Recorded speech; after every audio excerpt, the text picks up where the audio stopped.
ക്ഷണിക്കുന്ന നവകേരള സദസ്സിന്റെ പൊതുയോഗത്തിന് അധ്യക്ഷം വഹിക്കുന്ന നമ്മുടെ സ്വന്തം ബഹുമാന്യനായിട്ടുള്ള സഹകരണ രജിസ്ട്രേഷൻ വകുപ്പ് മന്ത്രി ശ്രീ വാസവൻ സാർ, ഇവിടെ നവകേരള സന്ദേശം നൽകി നമ്മളെ അഭിസംബോധന ചെയ്യുന്ന കേരളത്തിന്റെ സമാദരണീയനായിട്ടുള്ള മുഖ്യമന്ത്രി ശ്രീ പിണറായി വിജയൻ അവർകൾ, ഇവിടെ സന്നിഹിതരായിരിക്കുന്ന ബഹുമാന്യപ്പെട്ട മന്ത്രിമാരായിരിക്കുന്ന ശ്രീ പി പ്രസാദ്, ബഹുമാനപ്പെട്ട കൃഷി വകുപ്പ് മന്ത്രി, ശ്രീ പി രാജീവ്, ബഹുമാനപ്പെട്ട വ്യവസായ വകുപ്പ് മന്ത്രി, ശ്രീമതി ആർ ബിന്ദു, ഉന്നത വിദ്യാഭ്യാസ വകുപ്പിന്റെ ബഹുമാനപ്പെട്ട മന്ത്രി, ബഹുമാനപ്പെട്ട കോട്ടയത്തിന്റെ എം പി ശ്രീ തോമസ് ചാഴികാടൻ, ജില്ലാ പഞ്ചായത്തിന്റെ ബഹുമാനിയ president Shrimati K V Bindu, ബഹുമാന്യരെ ഇവിടെ സന്നിഹിതരാകുന്ന ഉടൻ തന്നെ ഇവിടെ സന്നിഹിതരാകുന്ന ബഹുമാന്യരായിട്ടുള്ള മന്ത്രിസഭാ അംഗങ്ങളെ, ഇവിടെ സന്നിഹിതരായിരിക്കുന്ന പ്രിയങ്കരായിട്ടുള്ള ബഹുമാന്യരായിട്ടുള്ള ജനപ്രതിനിധികളെ, പ്രിയപ്പെട്ട സംഘാടക സമിതി അംഗങ്ങളെ, സർവോപരി ഈ നവകേരള സദസ്സിനെ സമ്പന്നമാക്കുന്ന മനോഹരമാക്കുന്ന ഈ ഏറ്റുമാനൂരിന്റെ 7 തദ്ദേശ സ്ഥാപനങ്ങളിൽ എത്തിച്ചേർന്നിരിക്കുന്ന പ്രിയപ്പെട്ട നാട്ടുകാരെ, സുഹൃത്തുക്കളെ, ഏവർക്കും എൻ്റെ അഭിവാദനങ്ങൾ. പ്രിയപ്പെട്ടവരെ, നമുക്ക് സമാനതകളില്ലാത്ത പുതിയ കാലം, ആ പുതിയ കാലത്തിന് ചേരുന്ന നവകേരള നിർമ്മിതിക്ക് ചേരും വിധം വികസനത്തിന്റെയും ക്ഷേമത്തിന്റെയും മുന്നേറ്റങ്ങളുടെ നിരവധി അടയാളപ്പെടുത്തലുകളുമായിട്ടാണ് കഴിഞ്ഞ 7 വർഷം, പ്രത്യേകിച്ച് കഴിഞ്ഞ 2 വർഷം കടന്നുപോയിട്ടുള്ളത്. നമുക്കെല്ലാം സമ്പന്നമായിരിക്കുന്ന വികസനത്തിന്റെയും ക്ഷേമത്തിന്റെയും ഒട്ടനവധി മുന്നേറ്റങ്ങളുടെ അനുഭവങ്ങൾ നമ്മളെ ഇവിടെ ഉന്നയിച്ചിരിക്കുകയാണ്. നവകേരള സദസ്സ് എന്ന ആശയം മുന്നോട്ട് വെക്കുന്നതിന് തന്നെയാണ് നമ്മൾ ആർജിച്ച നേട്ടം നമ്മൾ ഇനി സ്വായത്തമാക്കാനുള്ള, നമ്മൾ പിന്നിടാനുള്ള വഴികൾ, അതാണ് നമ്മളിനി നമ്മുടെ ഈ നവകേരള സദസ്സ്. ജനാധിപത്യ ഭരണ സംസ്കാരത്തിന്റെ ഏറ്റവും മനോഹരമായിട്ടുള്ള ഒരു ആവിഷ്കാരമായി ഈ നവകേരള സദസ്സ് മാറുകയാണ്. അതിന് തക്കവിധമാണ് ഏറ്റുമാനൂരിലെ സംഘാടക സമിതി ഈ നവകേരള സദസ്സ് ഇവിടെ അണിയിച്ചുകൊണ്ടിരിക്കുന്നത്. ഏറ്റവും താഴെത്തട്ടിൽ സംഘാടക സമിതിയുടെ നേതൃത്വത്തിൽ ഏറ്റവും താഴെത്തട്ടിൽ വീട്ടുമുക്ക് സദസ്സുകളിൽ ഉയർന്ന നിർദ്ദേശങ്ങൾ, അവിടെ പങ്കെടുത്ത 165 ബൂത്തുകളിലായി വീട്ടുമുക്ക് സദസ്സുകളിൽ പങ്കെടുത്ത ജനങ്ങൾ ഒന്നാകെ ഉയർത്തിയ വികസന പ്രതീക്ഷകളും അവരുടെ വികസനത്തിൽ അവർ നേരിയ സംതൃപ്തിയും അവർ പ്രകടിപ്പിച്ച സംതൃപ്തിയും എല്ലാം നമ്മൾ വീട്ടുമുക്ക് സദസ്സുകളിൽ കണ്ടു. തുടർന്ന് പ്രത്യേകിച്ച് 7 വികസന ക്ഷേമ മേഖലകളെ ഊന്നിക്കൊണ്ടുള്ള കോൺക്ലേവുകൾ സംഘടിപ്പിക്കപ്പെട്ടു. അങ്ങനെ എല്ലാ രീതിയിലും ഒരുങ്ങി ഏറ്റുമാനൂർ നിയോജക മണ്ഡലം ഒന്നാകെ ഈ നവകേരള സദസ്സിനായി ഇവിടെ ഒരു കൂട്ടായ്മയായി ഒന്നിച്ചു ചേർന്നിരിക്കുകയാണ്. പ്രിയപ്പെട്ടവരെ, ബഹുമാനിയെ, ഞാൻ എന്റെ കടമയിലേക്ക് പ്രവേശിക്കുകയാണ്. നമ്മുടെ യോഗത്തിൽ അധ്യക്ഷം വഹിക്കുന്നത് നമുക്ക് ഏവർക്കും സുപരിചിതനും നമ്മളുടെ സ്വന്തവുമായ, നമുക്ക് ഏറ്റവും സമീപസ്ഥനായിട്ടുള്ള, നമ്മളുടെ ഏറ്റുമാനൂരിന്റെ സ്വകാര്യ അഹങ്കാരം എന്ന രൂപത്തിൽ നമുക്ക് പറയാൻ കഴിയുന്ന ബഹുമാന്യനായിട്ടുള്ള സഹകരണ രജിസ്ട്രേഷൻ വകുപ്പ് മന്ത്രി ശ്രീ വാസവൻ സാറാണ്. സംഘാടക സമിതിയുടെ ചെയർമാൻ എന്ന രീതിയിൽ ഇവിടെ നവകേരള സദസ്സിനൊരു ദർശനമിട്ട ഈ നവകേരള സദസ്സ് എങ്ങനെ സംഘടിപ്പിക്കണം, പുത്തൻ കാലത്തേക്ക് ഏറ്റുമാനൂരിനെ എങ്ങനെ മുന്നോട്ട് നയിക്കണം, ഈ ദർശനങ്ങളെല്ലാം ഇവിടെ സംഘാടക സമിതിയുടെ നേതൃത്വത്തിൽ ഇവിടെ ഒരു നവകേരള സദസ്സായി രൂപപ്പെടുത്തുന്നതിൽ നമുക്കൊപ്പം നിന്ന് നമ്മെ നയിച്ച ബഹുമാന്യനായിട്ടുള്ള ശ്രീ വാസവൻ സാറാണ് ഈ യോഗത്തിന്, ഈ നവകേരള സദസ്സിന്റെ ഈ ആമുഖ യോഗത്തിന് അധ്യക്ഷം വഹിക്കുന്നത്. സാറിനെ ഏറ്റുമാനൂർ ഒന്നാകെ സാദരം സഹർഷം സ്വാഗതം ചെയ്തുകൊള്ളുന്നു. ഇവിടെ സന്നിഹിതരായിരിക്കുന്ന ബഹുമാന്യരായിട്ടുള്ള ശ്രീ പി പ്രസാദ്, ബഹുമാനപ്പെട്ട കൃഷി വകുപ്പ് മന്ത്രിയാണ്. ഏറ്റുമാനൂരിന്റെ മണ്ണിലേക്ക് നമുക്കറിയാം, നമുക്കെല്ലാം സുപരിചിതനാണ്. ശ്രീ പി പ്രസാദ് സാറിനെ സ്വാഗതം ചെയ്തുകൊള്ളുന്നു. ബഹുമാനപ്പെട്ട ശ്രീ പി രാജീവ് സാർ, വ്യവസായ വകുപ്പ് മന്ത്രി എന്ന നിലയിൽ നമുക്കാകെ സുപരിചിതനായിട്ട് അദ്ദേഹത്തെ ഏറ്റുമാനൂര് ഒന്നാകെ ഈ സദസ്സിലേക്ക് സാദരം സ്വാഗതം ചെയ്തുകൊള്ളുന്നു. ബഹുമാന്യായ ശ്രീമതി ആർ ബിന്ദു, ഉന്നത വിദ്യാഭ്യാസ വകുപ്പ് മന്ത്രി, മാഡത്തിനെ ഏറ്റുമാനൂരിന് വേണ്ടി ഈ ഏറ്റുമാനൂരിൽ നവകേരള സദസ്സ് ഒന്നാകെ ഈ വേദിയിലേക്ക് സഹർഷം സ്വാഗതം ചെയ്തുകൊള്ളുന്നു. ഇവിടെ സന്നിഹിതരാകുന്ന ഉടൻ തന്നെ ഇവിടെ സന്നിഹിതരാകുന്ന ബഹുമാന്യരായിട്ടുള്ള മറ്റ് മന്ത്രിസഭാംഗങ്ങളുണ്ട്. അവരെല്ലാവരെയും നമുക്ക് ബഹുമാനപ്പെട്ട മുഖ്യമന്ത്രി അടക്കം എല്ലാവരും ഇവിടെ ഉടൻ തന്നെ സന്നിഹിതരാകും. ആദരണീയനായിട്ടുള്ള മുഖ്യമന്ത്രി അദ്ദേഹം നമുക്ക് നവകേരള സന്ദേശം നൽകും. ഈ നവകേരളത്തിന്റെ പുതിയ മുന്നേറ്റ പാതകളിലേക്ക് നമ്മെ ഈ സംസ്ഥാനത്തെ നയിക്കുന്നത് ബഹുമാനപ്പെട്ട ശ്രീ പിണറായി വിജയൻ സാർ അടക്കം, നവകേരള ശില്പിയായ ശ്രീ പിണറായി വിജയൻ സാർ അടക്കം ഇവിടെ സന്നിഹിതരാകുന്ന മറ്റ് മന്ത്രിസഭാംഗങ്ങൾക്കെല്ലാം ഏറ്റവും സാദരം, ഏറ്റവും സഹർഷം ഈ നവകേരള സദസ്സ് ഒന്നാകെ സ്വാഗതം അരുളുകയാണ്. പ്രിയപ്പെട്ട ഇവിടെ സന്നിഹിതരായിരിക്കുന്ന പ്രിയപ്പെട്ട ശ്രീ തോമസ് ചാഴികാടൻ MP, കോട്ടയത്തിന്റെ MP, അദ്ദേഹത്തെ ഏറ്റവും സാദരം സ്വാഗതം ചെയ്തുകൊള്ളുന്നു.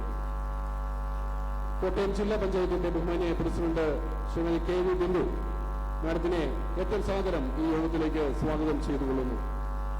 ഇവിടെ സന്നിഹിതരായിരിക്കുന്ന സംഘാടക സമിതിയുടെ മറ്റ് നേതാക്കന്മാർ, joint convener Shri KN Venugopal അടക്കം എല്ലാ സംഘാടക സമിതിയിലെ വൈസ് ചെയർമാൻമാർ, കൺവീനർമാർ, ഉപസമിതിയിലെ ചെയർമാൻമാർ, കൺവീനർമാർ, തദ്ദേശ സ്വയംഭരണ സ്ഥാപനങ്ങളിലെ ബഹുമാനപ്പെട്ട അധ്യക്ഷന്മാർ, ബഹുമാനപ്പെട്ട ജനപ്രതിനിധികൾ, പ്രിയപ്പെട്ട ഇവിടെ സന്നിഹിതരായിരിക്കുന്ന ഉദ്യോഗസ്ഥ സുഹൃത്തുക്കൾ, ഇവിടെ വിവിധ സേവനങ്ങളിൽ വ്യാപകരായിരിക്കുന്ന ഓൺലൈൻ സുഹൃത്തുക്കൾ, മാധ്യമപ്രവർത്തകർ, ഏവരെയും പ്രിയപ്പെട്ട സർവോപരി നവകേരള സദസ്സിനെ കളർഫുള്ളാക്കുന്ന, സമ്പന്നമാക്കുന്ന ഈ ഏറ്റുമാനൂർ നിയോജക മണ്ഡലത്തിന്റെ പ്രിയപ്പെട്ട ജനാവലി എല്ലാവരെയും ഈ വേദിയിലേക്ക് സാദരം സ്വാഗതം ചെയ്തുകൊണ്ട് ഞാൻ എന്റെ വാക്കുകൾ ഉപസംഹരിക്കുന്നു.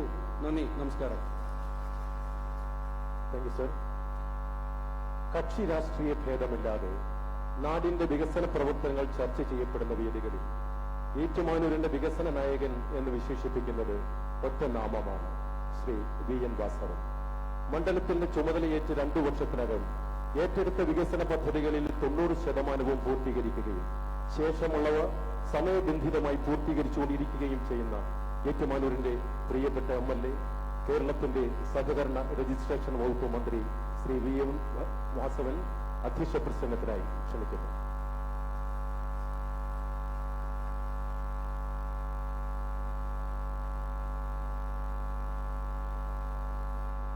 വേദിയിലെ ബഹുമാന്യായ കൃഷി വകുപ്പ് മന്ത്രി ശ്രീ P. പ്രസാദ്, ബഹുമാന്യായ വ്യവസായം, നിയമം, കയർ വകുപ്പ് മന്ത്രി ശ്രീ P. രാജീവ്, ബഹുമാനപ്പെട്ട ഉന്നത വിദ്യാഭ്യാസ വകുപ്പ് മന്ത്രി ഡോക്ടർ R. ബിന്ദു, ജില്ലാ പഞ്ചായത്തിന്റെ ബഹുമാന്യായ പ്രസിഡന്റ്, വേദിയടക്കമുള്ള മറ്റ് ഉദ്യോഗസ്ഥ പ്രമുഖരെ, സദസ്സിലെ ബഹുമാന്യരെ, സഹോദരി സഹോദരന്മാരെ, ഞാൻ ദീർഘമായൊരു അധ്യക്ഷ പ്രസംഗം നടത്തുന്നില്ല. ഇവിടെ നിയമസഭാ സമാധികരണം എന്ന രൂപത്തിൽ തെരഞ്ഞെടുക്കപ്പെട്ടു കഴിഞ്ഞപ്പോൾ 2 വർഷക്കാലയളവിൽ ചെയ്ത പ്രവർത്തനങ്ങളെക്കുറിച്ച് വികസന ശില്പശാലയിൽ രേഖകൾ സഹിതം അവതരിപ്പിച്ചു. നമ്മുടെ ഈ നാടിന്റെ വികസന സങ്കല്പം യാഥാർത്ഥ്യമാകുന്നതിനെക്കുറിച്ചുള്ള വിശകലനങ്ങൾ നടക്കുകയുണ്ടായി. അതോടൊപ്പം തന്നെ ഈ 2-2.5 വർഷക്കാലത്തിനുള്ളിൽ സമാനതകളില്ലാത്ത വികസനക്ഷേമ പ്രവർത്തനങ്ങൾക്കാണ് നമ്മുടെ മണ്ഡലം സാക്ഷ്യം വഹിച്ചത്.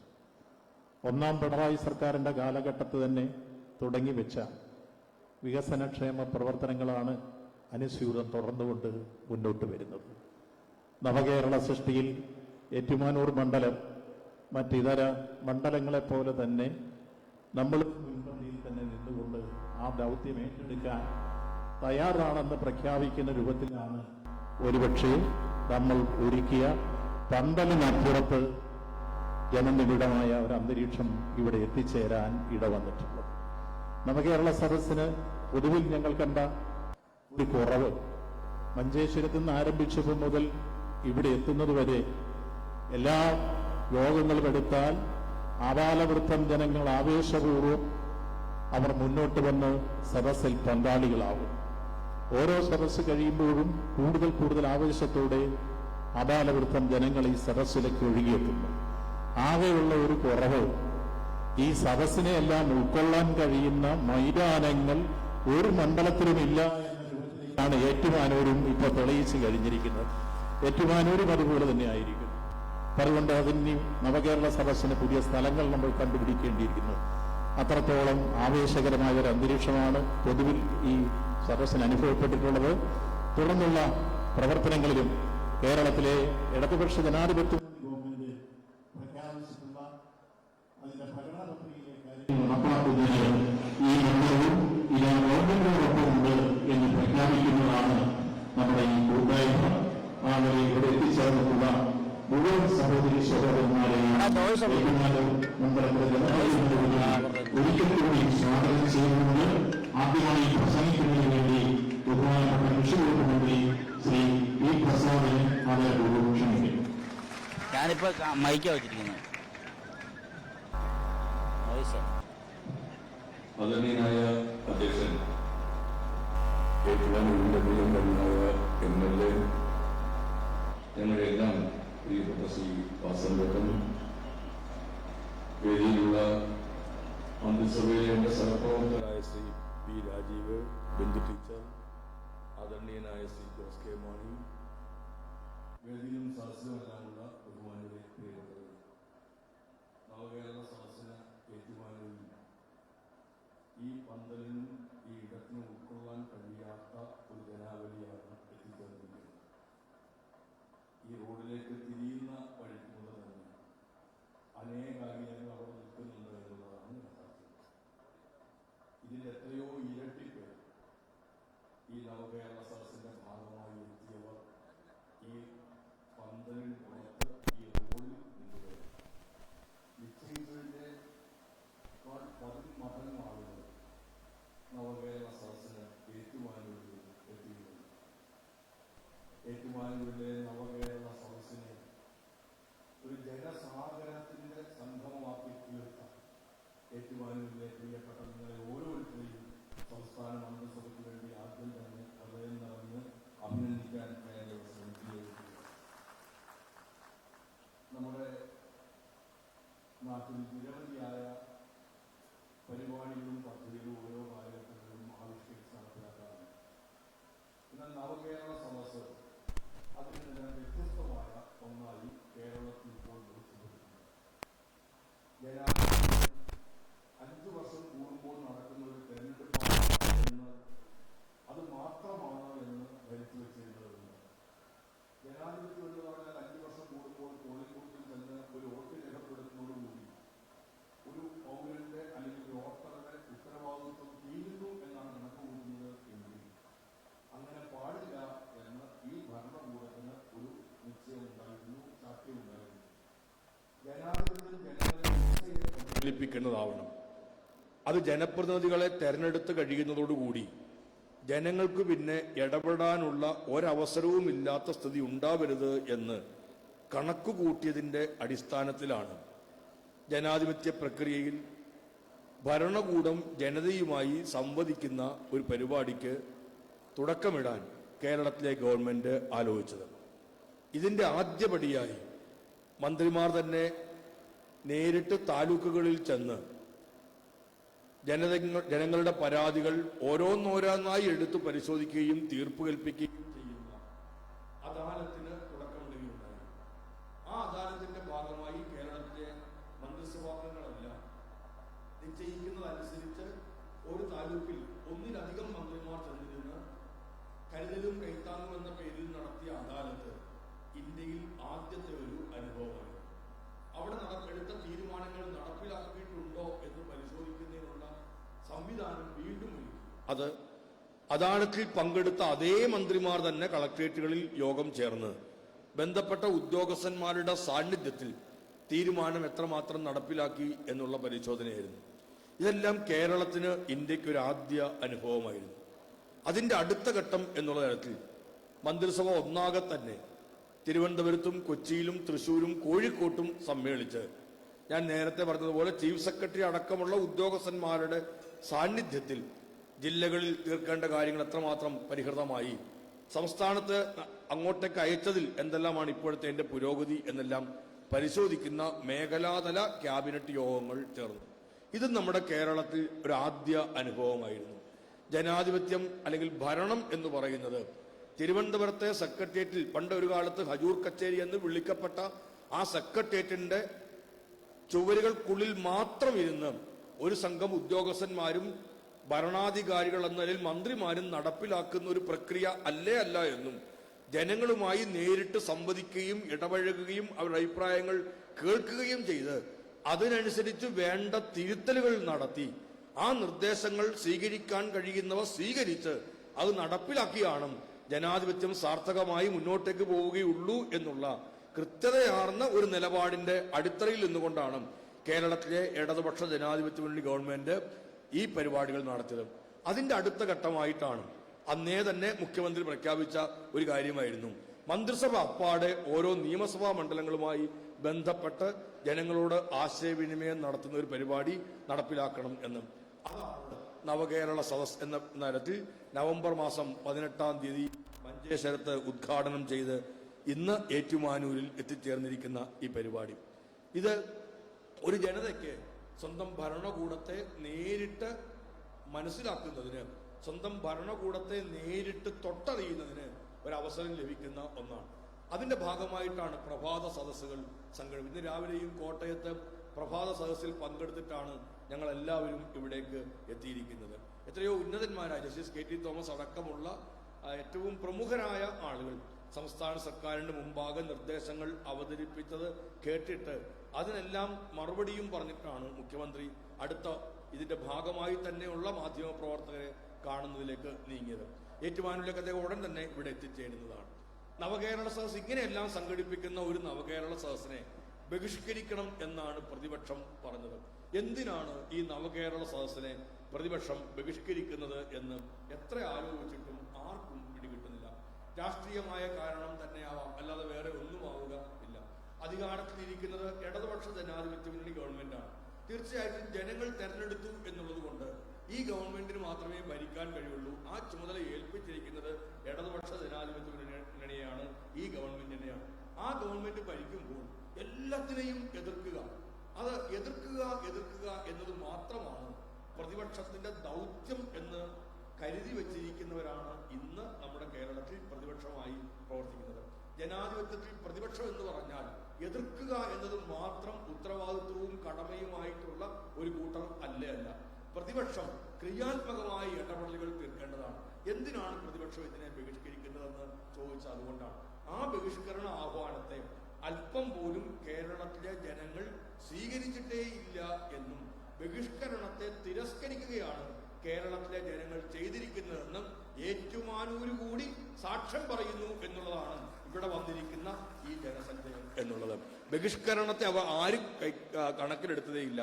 പ്രതിപക്ഷം ബഹിഷ്കരിക്കാൻ പറഞ്ഞപ്പോൾ കേരളം സ്വീകരിക്കാൻ തീരുമാനിക്കുകയായിരുന്നു. അവർ ബഹിഷ്കരിക്കാൻ പറഞ്ഞ ഓരോ ഇടങ്ങളിലും സ്വീകരിക്കുക എന്ന ഉത്തരവാദിത്വം ഏറ്റെടുത്താണ് ഈ നവകേരള സദസ്സിനെ നമ്മുടെ കേരളം വിജയിപ്പിച്ചുകൊണ്ടേയിരിക്കുന്നത്. നവകേരളം എന്നതുകൊണ്ട് എന്താണ് ഈ ഗവൺമെന്റ് അർത്ഥമാക്കുന്നത്? നവകേരളം എന്നത് അല്ലെങ്കിൽ നവകേരള സദസ്സ് എന്നുള്ളത് ഇങ്ങനെ ആയിരങ്ങൾ പങ്കെടുക്കുന്ന ഒരു പരിപാടിക്ക് ഒരു പേരിടണമല്ലോ. എന്ത് പേരിടണം എന്ന് ആലോചിച്ച് ഒരു പേരിട്ടത് അല്ല. നവകേരള സദസ്സ് എന്ന് പേരിട്ടത് അല്ലെങ്കിൽ നവകേരളം അതിനകത്ത് വന്നു ചേർന്നത് കൃത്യമായ ധാരണയുടെ അടിസ്ഥാനത്തിലാണ്. എന്താണ് നവകേരളം എന്ന് പറഞ്ഞാൽ അതിലേക്ക് കടക്കുമ്പോൾ ഞങ്ങളുടെ എല്ലാം മനസ്സിലെത്തുന്ന ഏറ്റവും പ്രധാനപ്പെട്ട ഒരു കാര്യം, ആദ്യമായി മന്ത്രിമാരായി സത്യവാചകം ചൊല്ലി അധികാരമേറ്റെടുത്ത് ആദ്യത്തെ ക്യാബിനറ്റ് യോഗത്തിലേക്ക് ചെന്നതാണ്. ഞങ്ങൾ ഈ വേദിയിൽ ഇരിക്കുന്ന 4 മന്ത്രിമാരും ആദ്യമായി മന്ത്രിമാരായവരാണ്. ശ്രീ VN വാസവൻ ചേട്ടൻ നേരത്തെ MLA ആയിട്ടുണ്ട്, രാജീവ് നേരത്തെ MP ആയിരുന്ന ആളുമാണ്. ഞങ്ങൾ 2 ആളും, ബിന്ദു ടീച്ചറും ഞാനും ആദ്യമായിട്ട് MLA-മാരാകുന്നവരാണ്, ആദ്യമായിട്ട് മന്ത്രിമാരും ആവുകയാണ്. ഞങ്ങളെല്ലാം ആദ്യമായിട്ട് ക്യാബിനറ്റിലേക്ക് ചെന്നവരാണ്. ആദ്യത്തെ ക്യാബിനറ്റ് യോഗം അതുകൊണ്ട് ഞങ്ങളുടെ എല്ലാം മനസ്സിൽ നന്നായി കട്ട പിടിച്ചുണ്ടാവും. അത് ആദ്യമായി മന്ത്രിയായി ചെന്ന ആദ്യത്തെ മന്ത്രിസഭാ യോഗം എന്ന അർത്ഥത്തിൽ അല്ല. ആദ്യത്തെ മന്ത്രിസഭാ യോഗം മനസ്സിൽ തങ്ങി നിൽക്കുന്നത് എന്തുകൊണ്ടാണെന്ന് ചോദിച്ചാൽ ആ മന്ത്രിസഭാ യോഗത്തിൽ കേരളത്തിന്റെ ആദരണീയനായ മുഖ്യമന്ത്രി ശ്രീ പിണറായി വിജയൻ അവതരിപ്പിച്ച 1ാമത്തെ അജണ്ടയായിരുന്നു. ആ 1ാമത്തെ അജണ്ട അദ്ദേഹം പറഞ്ഞത് നമുക്ക് ഈ കേരളത്തിന്, ഈ ഗവൺമെന്റിന് ഒരു മുഖ്യമായ ഉത്തരവാദിത്വം ഏറ്റെടുക്കേണ്ടതുണ്ട്. ആ മുഖ്യമായ ഉത്തരവാദിത്വം കേരളത്തിലെ അതിദരിദ്രരായ മനുഷ്യരെ ആ അവസ്ഥയിൽ നിന്നും മോചിപ്പിക്കുക എന്നതായിരിക്കണം നമ്മുടെ സർക്കാരിന്റെ ഒന്നാമത്തെ പരിപാടി.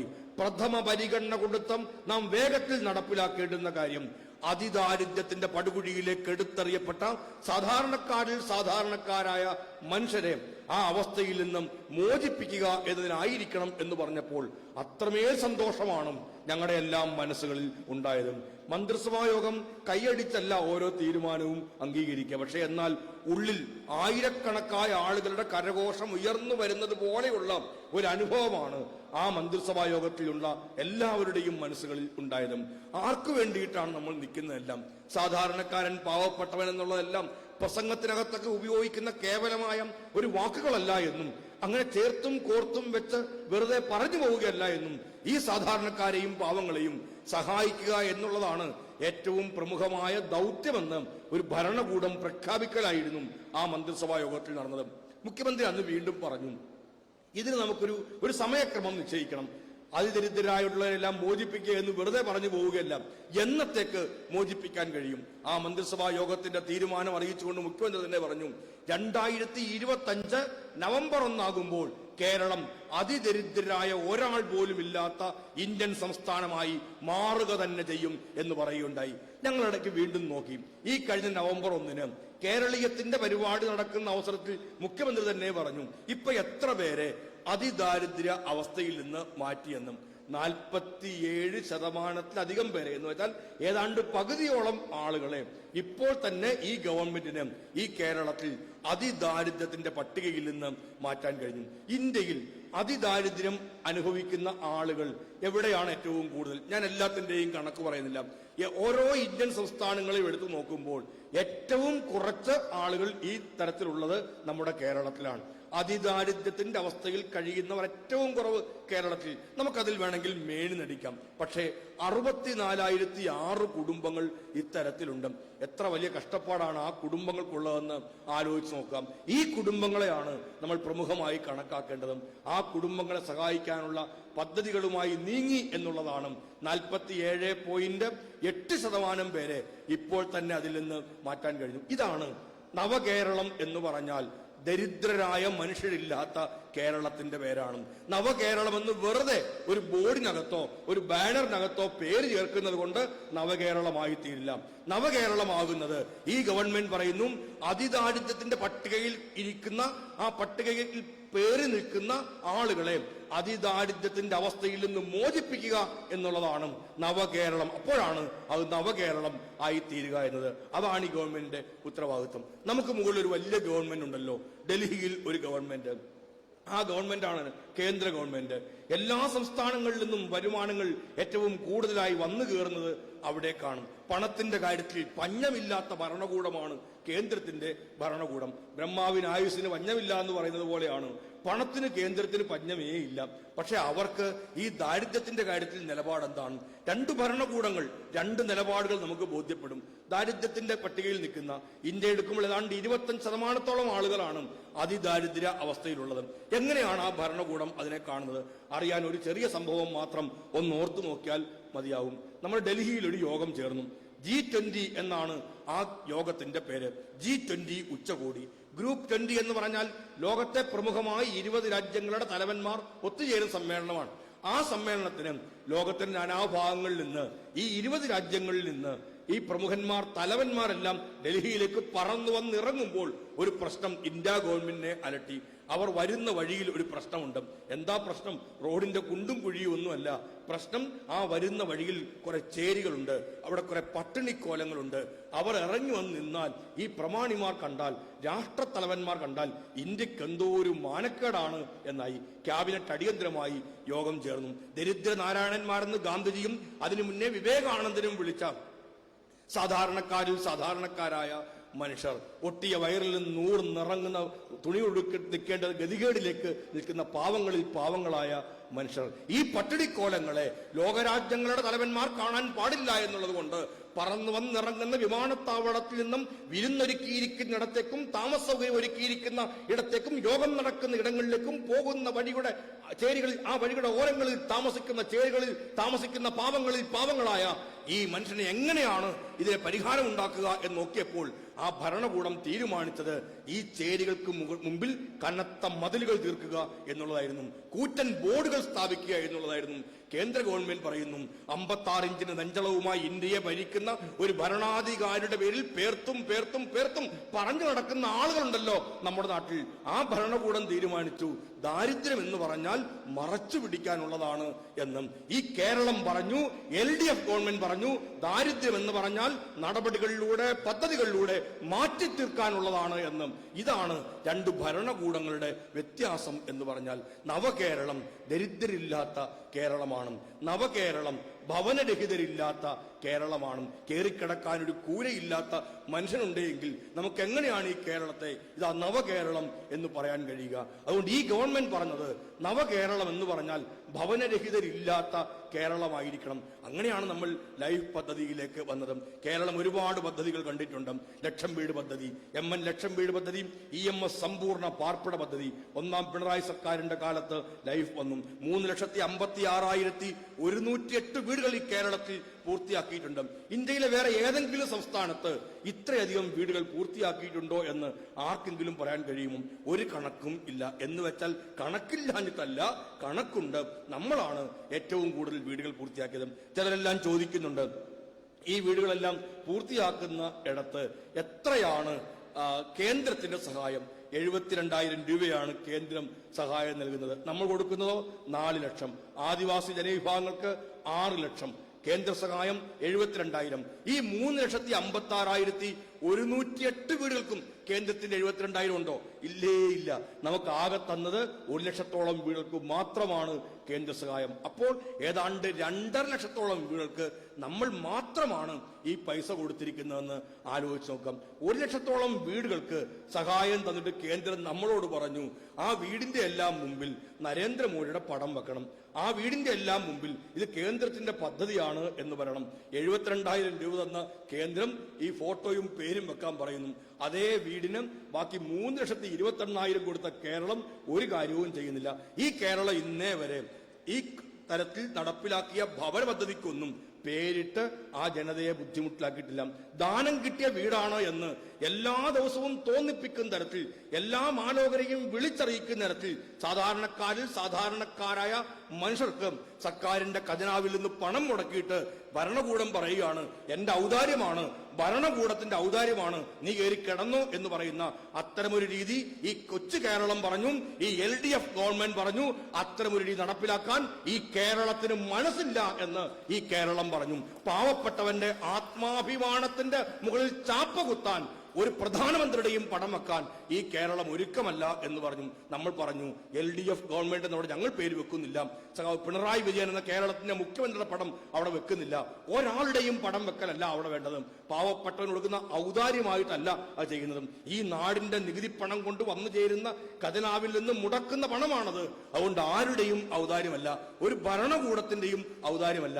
നമ്മളിവിടെ നേരത്തെ പറഞ്ഞതുപോലെ 3 ലക്ഷത്തിലധികം രൂപ നമ്മൾ കൊടുക്കുമ്പോൾ അത് കേരളത്തിലെ LDF ഗവൺമെന്റിന്റെയും ഔദാര്യമല്ല, ആരുടെയും ഔദാര്യമല്ല. അതെല്ലാം നോക്കൂ, നവകേരളം ഭവനരഹിതരില്ലാത്ത കേരളമാണ്. നവകേരളം ഭൂരഹിതരില്ലാത്ത കേരളമാണ്. സ്വന്തമായി ഇത്തിരി മണ്ണ് എന്നത് എല്ലാവരുടെയും ഏറ്റവും പ്രധാനപ്പെട്ട ആഗ്രഹങ്ങളിൽ ഒന്നാണ്. ഭൂമി എന്നുള്ളതിനെ കുറിച്ച് ഇന്ന് രാവിലെ പ്രഭാത യോഗം ചേരുന്ന അവസരത്തിലും കാഞ്ഞിരപ്പള്ളിയിൽ നിന്നും മലയരക സഭയുടെ സജീവൻ പറയുന്നുണ്ടായിരുന്നു, മുഖ്യമന്ത്രിയോട് പറയുന്നുണ്ടായിരുന്നു.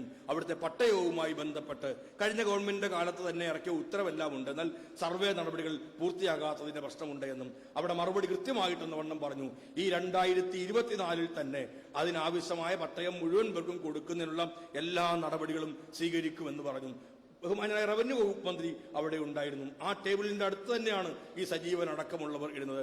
അദ്ദേഹത്തോട് വിവരങ്ങളെല്ലാം പറയുണ്ടായി. ഈ കോട്ടയം ജില്ലയിൽ തന്നെ ഏതാണ്ട് 2220ഓളം പട്ടയങ്ങൾ ഈ കാലത്തിനുള്ളിൽ തന്നെ കൊടുക്കാൻ കഴിഞ്ഞു. ഈ 7.5 വർഷക്കാലം കൊണ്ട് 3 ലക്ഷത്തിലധികം പട്ടയങ്ങൾ കൊടുക്കാൻ കഴിഞ്ഞത് സർവ്വകാല റെക്കോർഡാണ്. കേരളത്തിൽ അതിനുവേണ്ടി ഒരു പട്ടയ മിഷനും രൂപീകരിക്കുകയുണ്ടായി. ഇതെല്ലാം ഭൂരഹിതരില്ലാത്ത കേരളത്തെ തീർക്കാനാണ്. നവകേരളം ഭൂരഹിതരില്ലാത്ത കേരളമാണ്. ഞാൻ നേരത്തെ പറഞ്ഞതുപോലെ നവകേരളം ദരിദ്രരായ മനുഷ്യരില്ലാത്ത കേരളമാണ്. വിശന്ന വയറുമായി കഴിയേണ്ട ഗതികേടിലുള്ള മനുഷ്യരില്ലാത്ത കേരളമാണ് നവകേരളം. നവകേരളം വീടില്ലാത്തവരില്ലാത്ത ഒരു കേരളമായിരിക്കും. നവകേരളം ഭവനരഹിതരില്ലാത്ത ഭൂരഹിതരില്ലാത്ത കേരളമായിരിക്കും. ഇതെല്ലാമാണ് നവകേരളം എന്ന് പറഞ്ഞാൽ. നവകേരളം നമ്മുടെ നാടിന്റെ കാർഷിക മേഖലയ്ക്ക് പ്രാധാന്യം നൽകുന്ന കേരളമായിരിക്കും. നമ്മുടെ നാട്ടിലെ കർഷകനെ സഹായിക്കുന്ന കേരളമായിരിക്കും. നല്ലവണ്ണം കൃഷി നടക്കുന്ന ഒരു മേഖല കൂടിയായിട്ടാണ് ഏറ്റുമാനൂർ നിയോജക മണ്ഡലം. ഏറ്റുമാനൂരിൽ വിവിധങ്ങളായ പ്രവർത്തനങ്ങൾ. ഞങ്ങളിങ്ങനെ വാസവൻ ചേട്ടന്റെ ബുക്ക് കണ്ടു, മനോഹരമായതെല്ലാം അടിച്ചിട്ടുണ്ട്. ഓരോന്നോരോന്നെല്ലാം നോക്കിയിട്ട് ഞാനും ശ്രീ രാജീവും കൂടെ പറഞ്ഞു. ഏറ്റവും അവസാനം MLA ഓഫീസിനെ കുറിച്ചെല്ലാം പറഞ്ഞിട്ടുണ്ട്. അതിനപ്പോഴാണ് ഞങ്ങൾക്കൊരു പ്രധാനപ്പെട്ട കാര്യം പിടികിട്ടിയത്. ഞായറാഴ്ച വേറെ എങ്ങും പോവില്ല. വേറെ എങ്ങും പോവില്ല എന്ന് ബുക്കിനകത്ത് എഴുതിയിട്ടില്ല ബിനിച്ചേട്ടാ.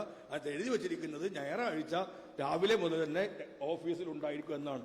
എത്ര തവണ ഈ മനുഷ്യനെ ഞങ്ങൾ എന്തെല്ലാം പറഞ്ഞ് ഓരോ പരിപാടിക്ക് ഞായറാഴ്ച തൊട്ടടുത്താണ് ഈ ചേർത്തലയിലേക്കൊന്ന് വാ എന്ന് ഞാനും കളമശ്ശേരിയിലേക്ക് ഒന്ന് വന്നിട്ട് പോകണം എന്ന് രാജീവും എത്രയോ തവണ വിളിച്ചിട്ടുണ്ട്. ഞായറാഴ്ച ഒരുപാട് പരിപാടിയാണ് എന്നെല്ലാം പറഞ്ഞപ്പോൾ ഇപ്പോഴാണ് ഞങ്ങൾക്ക് അതിന്റെ ഗുട്ടൻസ് മനസ്സിലായത്. ഞായറാഴ്ച MLA ഓഫീസിൽ തന്നെയാണ് എന്നുള്ള പരിപാടി, അല്ലെങ്കിൽ ആ മണ്ഡലത്തിൽ മാത്രമാണ്. മണ്ഡലത്തെ അത്രമേൽ പ്രാധാന്യത്തോടെ അദ്ദേഹം കാണുന്നുണ്ട്. ഓരോ മേഖലയുടെയും വികസന പ്രവർത്തനത്തിന്റെ കാര്യവും അതിനകത്തെല്ലാം അദ്ദേഹം സൂചിപ്പിച്ചിട്ടുണ്ട്. ഞാൻ അതിന്റെ എല്ലാം വിശദാംശങ്ങളിലേക്കെല്ലാം കടക്കുകയല്ല. നീണ്ടൂരിലെ കൃഷിഭവനെ സ്മാർട്ട് കൃഷിഭവൻ ആക്കാൻ തീരുമാനിച്ചതുൾപ്പെടെ 450 ഹെക്ടർ സ്ഥലത്ത് സൂക്ഷ്മ മൂലക മിശ്രിതം ഉപയോഗിക്കുന്ന ഡ്രോൺ സാങ്കേതിക വിദ്യ ഈ മണ്ഡലത്തിൽ വിനിയോഗിച്ചുൾപ്പെടെ കാർഷിക മേഖലയിൽ നിരവധിയായ പ്രവർത്തനങ്ങളാണ്. നീണ്ടൂർ പഞ്ചായത്ത് തന്നെയാണ് കേരഗ്രാമം പദ്ധതി ഇതിന്റെ ഭാഗമായിട്ട് നടപ്പിലാക്കുന്നതും. അയ്മനം, ആർപ്പൂക്കര, നീണ്ടൂർ പഞ്ചായത്തുകളിൽ RKVY പദ്ധതിയിൽ ഉൾപ്പെടുത്തിയിട്ട് 5,86,00,000 രൂപയുടെ പ്രവർത്തനങ്ങളാണ് അവിടെ ഇപ്പോൾ നടത്തിക്കൊണ്ടിരിക്കുന്നത്. അതേപോലെ തന്നെയാണ് പായ്വട്ടം, കറുകപ്പാടം പാടശേഖരത്തിൽ 2,24,00,000 രൂപയുടെ വികസന പ്രവർത്തനങ്ങൾ. ഞാൻ ഈ കൃഷി വകുപ്പിനെല്ലാം വികസന പ്രവർത്തനങ്ങൾ ഏറ്റുമാനൂരിൽ നടക്കുന്നതെല്ലാം പറഞ്ഞു പോകാൻ ഒരുമ്പിടുക. നമ്മുടെ കാർഷിക മേഖലയെ ബന്ധപ്പെട്ട് നിരവധിയായ പ്രശ്നങ്ങൾ ഉയർന്നു വരുന്നുണ്ട്. രാവിലെ ഇന്ന് ആദരണീയനായ പെരുന്തോട്ടം പിതാവ് അവിടെ പറയുകയുണ്ടായി, നമുക്ക് നെല്ലിന്റെ വില അതേപോലെ തന്നെ ബാങ്കിൽ നൽകുന്നതിനുള്ള നടപടികൾ സ്വീകരിക്കണം എന്ന് അദ്ദേഹം പറയുകയുണ്ടായി. നെല്ലിന്റെ വില ബാങ്കിൽ നൽകുന്നതിന് അപ്പോൾ തന്നെ സംഭരിക്കുമ്പോൾ തന്നെ ബാങ്കിൽ നൽകണമെങ്കിൽ അതിന്റെ സിംഹഭാഗവും നൽകേണ്ടത് കേന്ദ്ര ഗവൺമെന്റാണ്. 792 കോടി രൂപ ഈ കേരളത്തിന്റെ ഖജനാവിൽ നിന്നും മുടക്കിയ പൈസ ഇതുവരെയും കേന്ദ്രം തരാതിരിക്കുകയാണ്. ഒരു വർഷം നമുക്ക് ഈ കേന്ദ്രം നൽകാതെ ഇരിക്കുന്ന തുക എന്ന് പറഞ്ഞാൽ പലവിധങ്ങളായ കാര്യങ്ങളിലൂടെ നൽകാതിരിക്കുന്ന തുക 57,000 കോടി രൂപയാണ് എന്നുകൂടി ഓർക്കേണ്ടതുണ്ട്. കേന്ദ്രം ഈ പൈസ സംഭരിക്കുമ്പോൾ തന്നെ നൽകുമോ? നമ്മൾ നെല്ല് സംഭരിച്ച് സപ്ലൈകോ നെല്ല് സംഭരിച്ച് മില്ലുകൾക്ക് കൊടുത്ത് അത് കുത്തി അരിയാക്കി ആ അരി റേഷൻ കടയിൽ വന്ന് റേഷൻ കടകൾ വഴി വിതരണം ചെയ്യുമ്പോൾ മാത്രമേ ഞങ്ങളോട് പൈസ ചോദിക്കാൻ പാടുള്ളൂ എന്നാണ് കേന്ദ്രം പറഞ്ഞത്. കണക്ക് പോലും അപ്പോഴാ അങ്ങോട്ട് കൊടുക്കാൻ പറ്റുള്ളൂ. അവർക്ക് ഈ പണം നേരത്തെ തരുമോ? ഞാൻ നേരത്തെ സൂചിപ്പിച്ചതുപോലെ പണത്തിന് പഞ്ഞമില്ലാത്ത കേന്ദ്രം എന്തുകൊണ്ടാണ് ഈ പണം നമുക്ക് നൽകാത്തത്? നെല്ല് സംഭരിക്കുന്ന അതേ അവസരത്തിൽ തന്നെ പണം കർഷകന്റെ കൈകളിലേക്ക് എത്തുന്നതിന് വേണ്ടിയാണ് PRS സംവിധാനത്തിലേക്ക് പോയത്. അത് UDFന്റെ കാലത്ത് തന്നെയാണ് അങ്ങനെ കൊണ്ടുവന്നത്. അതിനാവശ്യമായ മെച്ചങ്ങൾ വരുത്തി നമ്മൾ നടപ്പിലാക്കുകയായിരുന്നു. ഇപ്പൊ PRSനെ പ്രതിപക്ഷം പോലും എതിർക്കുന്നതായിട്ട് കാണുന്നുണ്ട്. എന്തുകൊണ്ടാണെന്ന് എനിക്കത് മനസ്സിലാവുന്നില്ല. ആ കാലത്ത് വന്നതാണെന്ന് യാഥാർത്ഥ്യം മനസ്സിലാക്കാതെ പോകുന്നത് കൊണ്ടാണ്. ഇതേപോലെ തന്നെയാണ് റബ്ബറിന്റെ കാര്യത്തിൽ റബ്ബർ കൃഷിയുമായി ബന്ധപ്പെട്ടൊരു ഒരാൾ തന്നെ ഇന്ന് അവിടെ യോഗത്തിൽ സംസാരിക്കുകയുണ്ടായി. Rubber production incentive. ആദരണീയനായ മാണി സാർ കേരളത്തിന്റെ ധനകാര്യ വകുപ്പ് മന്ത്രിയായിരിക്കുന്ന അവസരത്തിലാണ് റബ്ബർ പ്രൊഡക്ഷൻ ഇൻസെന്റീവ് എന്നുള്ള സ്കീം കൊണ്ടുവന്നതും. അത് ഇപ്പോൾ 170 രൂപയാക്കിയിട്ടുണ്ട്. ഈ ഒരു 8-8.25 വർഷമായി ഈ പരിപാടി നടപ്പിലാക്കിയിട്ടും ഈ കേരളം ഇതുവരെ ഈ 8-8.25 വർഷം എന്ന് വേണേൽ കണക്ക് കൂട്ടാം. ഇത്രയും നാളിനിടയ്ക്ക് എത്ര രൂപ കേരളം റബ്ബർ കർഷകർക്ക് കൊടുത്തു? 1,900 കോടിയോളം രൂപയാണ് റബ്ബർ കർഷകർക്ക്. ഇതിനകത്ത് കേന്ദ്രത്തിന്റെ സഹായമുണ്ടോ? ഒരു പൈസയുടെ പോലും സഹായം കേന്ദ്രത്തിന്റെ ഇല്ല. ഞാൻ ഒരു കാര്യം കൂടി പറഞ്ഞ് അവസാനിപ്പിക്കുകയാണ്. രണ്ട് എം പിമാർ ഇവിടെയുണ്ട്. ചാഴിക്കാടനും ശ്രീ ജോസ് കെ മാണിയുണ്ട്. നിരവധി തവണ അവർ നിർമ്മലാ സീതാരാമനെ കാണുകയും സംസാരിക്കുകയും ചെയ്തിട്ടുള്ള ആളാണെന്ന് എനിക്കറിയാം. ശ്രീ രാജീവും അതേപോലെ നിർമ്മലാ സീതാരാമനോട് നിരവധി തവണ അദ്ദേഹം എം പി ആയിരുന്ന കാലത്ത് ഉൾപ്പെടെയും ബന്ധപ്പെട്ടിട്ടുള്ള ആളാണ്, ഈ കാര്യം ഉന്നയിച്ചിട്ടുള്ള ആളാണ്. ഞാൻ മന്ത്രിയായതിനു ശേഷം ശ്രീമതി നിർമ്മലാ സീതാരാമനെ കാണാൻ പോയി. നിർമ്മലാ സീതാരാമനെ കാണാൻ പോകുമ്പോൾ റബ്ബറിന് ഞങ്ങൾ ഈ സഹായം ചെയ്യുന്നുണ്ട്. LDFന്റെ പ്രകടന പത്രികയിൽ നമ്മൾ പറഞ്ഞത്, LDFന്റെ പ്രകടന പത്രികയിലൊന്നും മന്ത്രിയോട് പറഞ്ഞില്ലെങ്കിലും നമ്മൾ പറഞ്ഞിരുന്നു 250 രൂപ ആക്കണം, കേന്ദ്ര സഹായം കൂടി വേണം. അതിന്റെ അടിസ്ഥാനത്തിലാണ് നിർമ്മലാ സീതാരാമനോട് ഇക്കാര്യം ഉന്നയിച്ചു. നിർമ്മലാ സീതാരാമൻ എന്നോട് പറഞ്ഞ മറുപടി കേൾക്കണോ നിങ്ങൾക്ക്? അത് അവർ പറഞ്ഞു, നിങ്ങളെല്ലാ ടയർ കമ്പനികളെയും വിളിച്ചിരുത്തണം, എന്നിട്ട് പറയണം നല്ല വിലയ്ക്ക് ഈ കേരളത്തിൽ നിന്ന് റബ്ബർ വാങ്ങണം എന്ന് പറയണം. എനിക്ക് ചിരിയാണ് അപ്പോൾ വന്നത്. നമ്മൾ ടയർ കമ്പനിക്കാരെ വിളിച്ചിട്ട് അവരോട് പറയുകയാണ് കൂടിയ വിലയ്ക്ക് ഈ കേരളത്തിൽ നിന്ന് നിങ്ങൾ റബ്ബർ എടുത്തു കൊള്ളണം എന്ന് പറയണം. ഞാൻ ചോദിച്ചു, എങ്ങനെയാണ് മാഡം അത് നടപ്പിലാക്കാൻ പറ്റുക? നിങ്ങൾ മീറ്റിംഗ് വിളിച്ച് പറയണം അത് നടപ്പിലാക്കണം എന്ന്. ഒരു സാധനം വില കുറച്ച് എവിടെയെങ്കിലും കിട്ടുമെങ്കിൽ അത് വാങ്ങാനല്ലേ ഏതൊരാളും പോവുകയുള്ളൂ. റബ്ബർ ഇങ്ങോട്ടേക്ക് വില കുറച്ച് ഇറക്കുന്ന പരിപാടി നിയന്ത്രിക്കാൻ പറ്റുമോ? അതിനൊരു ടാക്സ് കൂട്ടാൻ പറ്റുമോ? അങ്ങനെ വന്നാൽ നമുക്ക് നമ്മുടെ നാട്ടിലെ റബ്ബർ എടുക്കാൻ ടയർ കമ്പനികൾ നിർബന്ധിതരാകും. അപ്പോൾ നിർമ്മലാ സീതാരാമൻ പറഞ്ഞത് അത് കുറച്ച് കരാറുകളെല്ലാം ഉണ്ട്, ആ കരാറുകൾ കൊണ്ട് അത് നടപ്പിലാക്കാൻ പ്രയാസമാണ് എന്നാണ്. വിദേശ രാജ്യങ്ങളിൽ നിന്ന് കുറഞ്ഞ തുകയ്ക്ക് അല്ലെങ്കിൽ നികുതി കുറച്ച് ഇങ്ങോട്ടേക്ക് റബ്ബർ ഇറക്കാൻ അനുവാദം കൊടുത്തിട്ടാണ് നമ്മളോട് പറയുന്നത് നിങ്ങൾ റബ്ബർ കമ്പനിക്കാരെ വിളിച്ചിരുത്തിയിട്ട് ഒരു ചർച്ചയൊക്കെ നടത്തിയിട്ട് അവരോട് കൂടിയ വിലയ്ക്ക് എടുക്കാൻ പറയണമെന്ന്. നിങ്ങൾ കൂടി സഹായിക്കണം. ഞങ്ങൾ ഇപ്പോൾ തന്നെ ഈ തുക കൊടുക്കുന്നുണ്ട്, 1900 കോടി രൂപ കൊടുത്ത കാര്യം ഉൾപ്പെടെ പറയുമ്പോൾ നോക്കാമെന്ന് പറഞ്ഞതല്ലാതെ ഒരു സഹായവും ഉണ്ടായിട്ടില്ല. അവരെല്ലാം വന്ന് വലിയ വർത്തമാനങ്ങൾ നമ്മുടെ മുമ്പാകെ അവതരിപ്പിക്കുന്നുണ്ട്.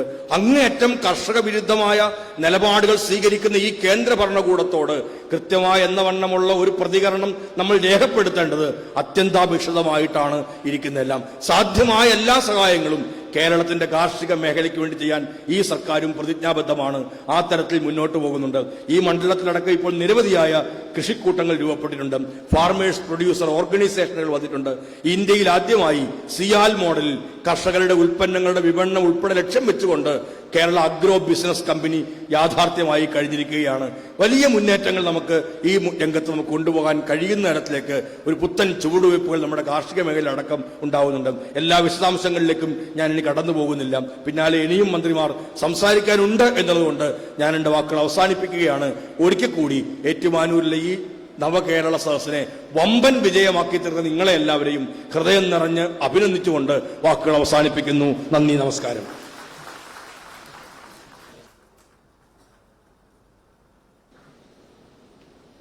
അടുത്തതായി ബഹുമാനപ്പെട്ട ഉന്നത വിദ്യാഭ്യാസ വകുപ്പ് മന്ത്രി ഡോക്ടർ ആർ ബിന്ദുവിനെ ആദരപൂർവ്വം ക്ഷണിക്കുന്നു.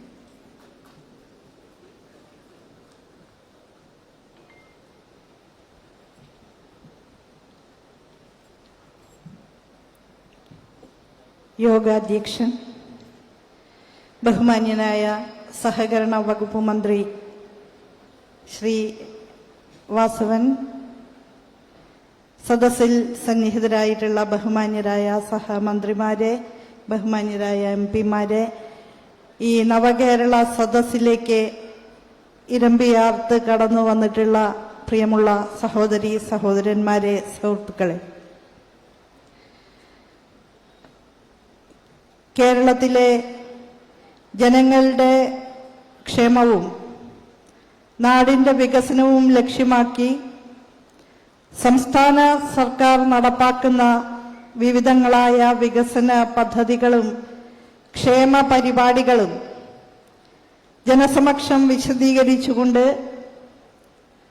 സാമൂഹിക നീതിയും സമഗ്ര വികസനവും സാക്ഷാത്കരിക്കുന്ന ഒരു വികസിത നവകേരളം എന്ന സങ്കല്പനം യാഥാർത്ഥ്യമാക്കുന്നതിന് ജനപങ്കാളിത്തത്തോടുകൂടി, ജനപിന്തുണയോടുകൂടി, ജനങ്ങളിൽ നിന്ന് അഭിപ്രായങ്ങൾ സമാഹരിച്ചുകൊണ്ട് നമ്മുടെ നാട് നേരിടുന്ന വെല്ലുവിളികൾ വിശദീകരിച്ചുകൊണ്ട് എല്ലാം നവകേരള സദസ്സുകൾ പിന്നിട്ട ജില്ലകളിലെല്ലാം നിറഞ്ഞ പങ്കാളിത്തത്തോടെ സംഘടിപ്പിക്കപ്പെട്ടതിന് ശേഷമാണ് ഇന്ന് ഈ കേന്ദ്രത്തിലേക്ക് എത്തിച്ചേർന്നിട്ടുള്ളത്. മറ്റെല്ലാ കേന്ദ്രങ്ങളിലും കവച്ചുവെക്കുന്ന രീതിയിലുള്ള പങ്കാളിത്തത്തോടുകൂടി തന്നെ ഈ സദസ്സ് അതിഗംഭീരമായ നിലയിലാണ് ഇപ്പോൾ ഇവിടെ നടന്നുകൊണ്ടിരിക്കുന്നത്. ഇതിന്റെ ഭാഗമായി ഞങ്ങളെ കാണാനും കേൾക്കാനും എത്തിച്ചേർന്ന എല്ലാ സുമനസ്സുകളെയും സ്നേഹാദരപൂർവം ഞാൻ അഭിവാദ്യം ചെയ്യുകയാണ്. നമ്മുടെ നാട്ടിലെ മനുഷ്യ ജീവിതവുമായി ബന്ധപ്പെട്ട എല്ലാ മർമ്മപ്രധാന മേഖലകളിലും അർത്ഥപൂർണമായ ഇടപെടലുകൾ നടത്താൻ ഇടതുപക്ഷ ജനാധിപത്യ മുന്നണി സർക്കാരിന് ഇതിനകം കഴിഞ്ഞിട്ടുണ്ട്. ബഹുമാന്യനായ കൃഷി വകുപ്പ് മന്ത്രി സാമാന്യേന വിശദമായി തന്നെ ചില മേഖലകളെ കുറിച്ച് പരാമർശിക്കുകയുണ്ടായി. ഐക്യകേരള പിറവിക്ക് ശേഷം ആദ്യം അധികാരത്തിൽ വന്ന സഖാവ് EMSന്റെ നേതൃത്വത്തിലുള്ള ഗവൺമെന്റിന്റെ കാലം മുതൽ ഇടതുപക്ഷം പിന്തുടരുന്ന ഒരു വികസന മാതൃകയുണ്ട്. സാമൂഹ്യനീതിയിൽ അധിഷ്ഠിതമായ സമഗ്ര വികസനം എന്നുള്ളതാണ് അത്. സമൂഹത്തിലെ ഏറ്റവും ദയനീയനായ മനുഷ്യരുടെ ജീവിതത്തിൽ വളരെ ഗുണപരമായ മാറ്റം ഉണ്ടാക്കാൻ കഴിയുന്ന വിധത്തിൽ എല്ലാവർക്കും ഭൂമി, എല്ലാവർക്കും വീട്, എല്ലാവർക്കും വിദ്യാഭ്യാസം, എല്ലാവർക്കും തൊഴിൽ, എല്ലാവർക്കും അടിസ്ഥാന ജീവിത സൗകര്യങ്ങൾ എന്ന കാഴ്ചപ്പാടാണ് അതിന്റെ കേന്ദ്രത്തിലുള്ളത്.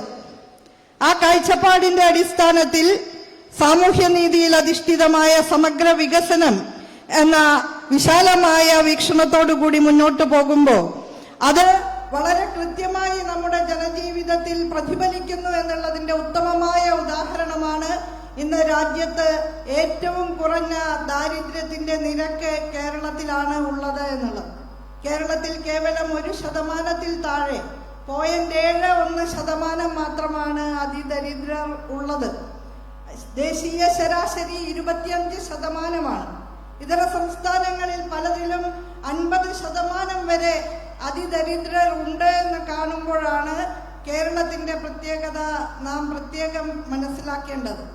അങ്ങനെ 1% താഴെയായി കാണപ്പെടുന്ന അതിദരിദ്രരുടെ പ്രയാസങ്ങൾ ഏറ്റവും പ്രാധാന്യത്തോടെ പ്രഥമ പരിഗണന നൽകി ഏറ്റെടുക്കുകയാണ് സർക്കാർ.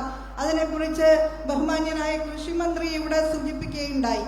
എല്ലാവർക്കും അടിസ്ഥാന ജീവിതവുമായി ബന്ധപ്പെട്ട് ആവശ്യമുള്ള എല്ലാ സൗകര്യങ്ങളും, ഭൂമിയാണെങ്കിൽ ഭൂമി, വീടാണെങ്കിൽ വീട്, വിദ്യാഭ്യാസമാണെങ്കിൽ വിദ്യാഭ്യാസം, അതിനു വേണ്ടുന്ന എല്ലാ പശ്ചാത്തല സൗകര്യങ്ങളും, ഒരാൾക്കെങ്കിലും തൊഴിൽ, ഇവയെല്ലാം നൽകി വിവിധ വകുപ്പുകളുടെ ഏകോപനത്തോടു കൂടിയാണ് അതിദാരിദ്ര്യ നിർമ്മാർജ്ജന പദ്ധതി ഏറ്റവും പ്രാധാന്യത്തോടെ ഈ ഗവൺമെന്റ് ഏറ്റെടുക്കുന്നത്.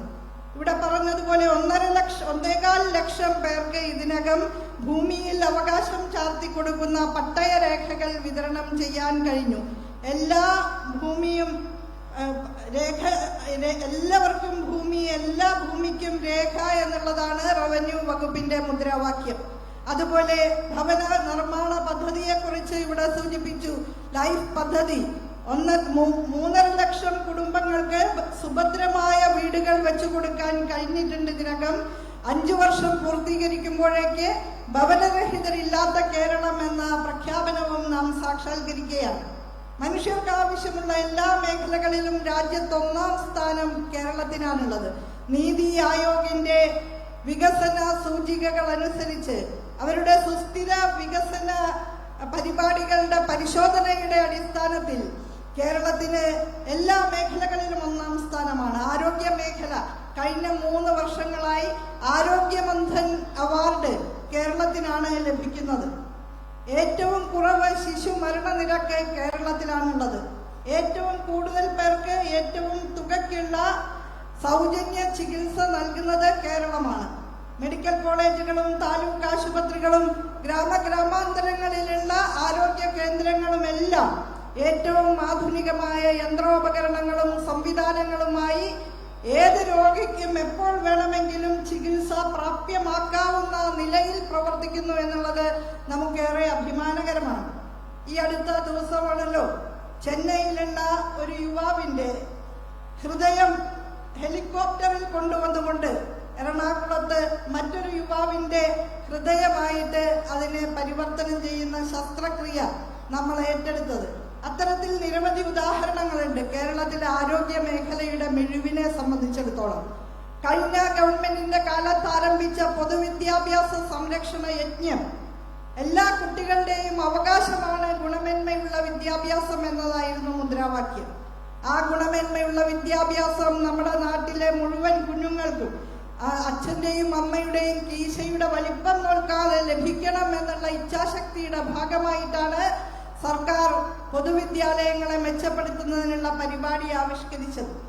ഇതിന്റെ ഭാഗമായി അന്തർദേശീയ നിലവാരത്തിലുള്ള അടിസ്ഥാന സൗകര്യ വിപുലീകരണമാണ് നമുക്ക് നമ്മുടെ പൊതുവിദ്യാലയങ്ങളിൽ കൊണ്ടുവരാൻ കഴിഞ്ഞത്.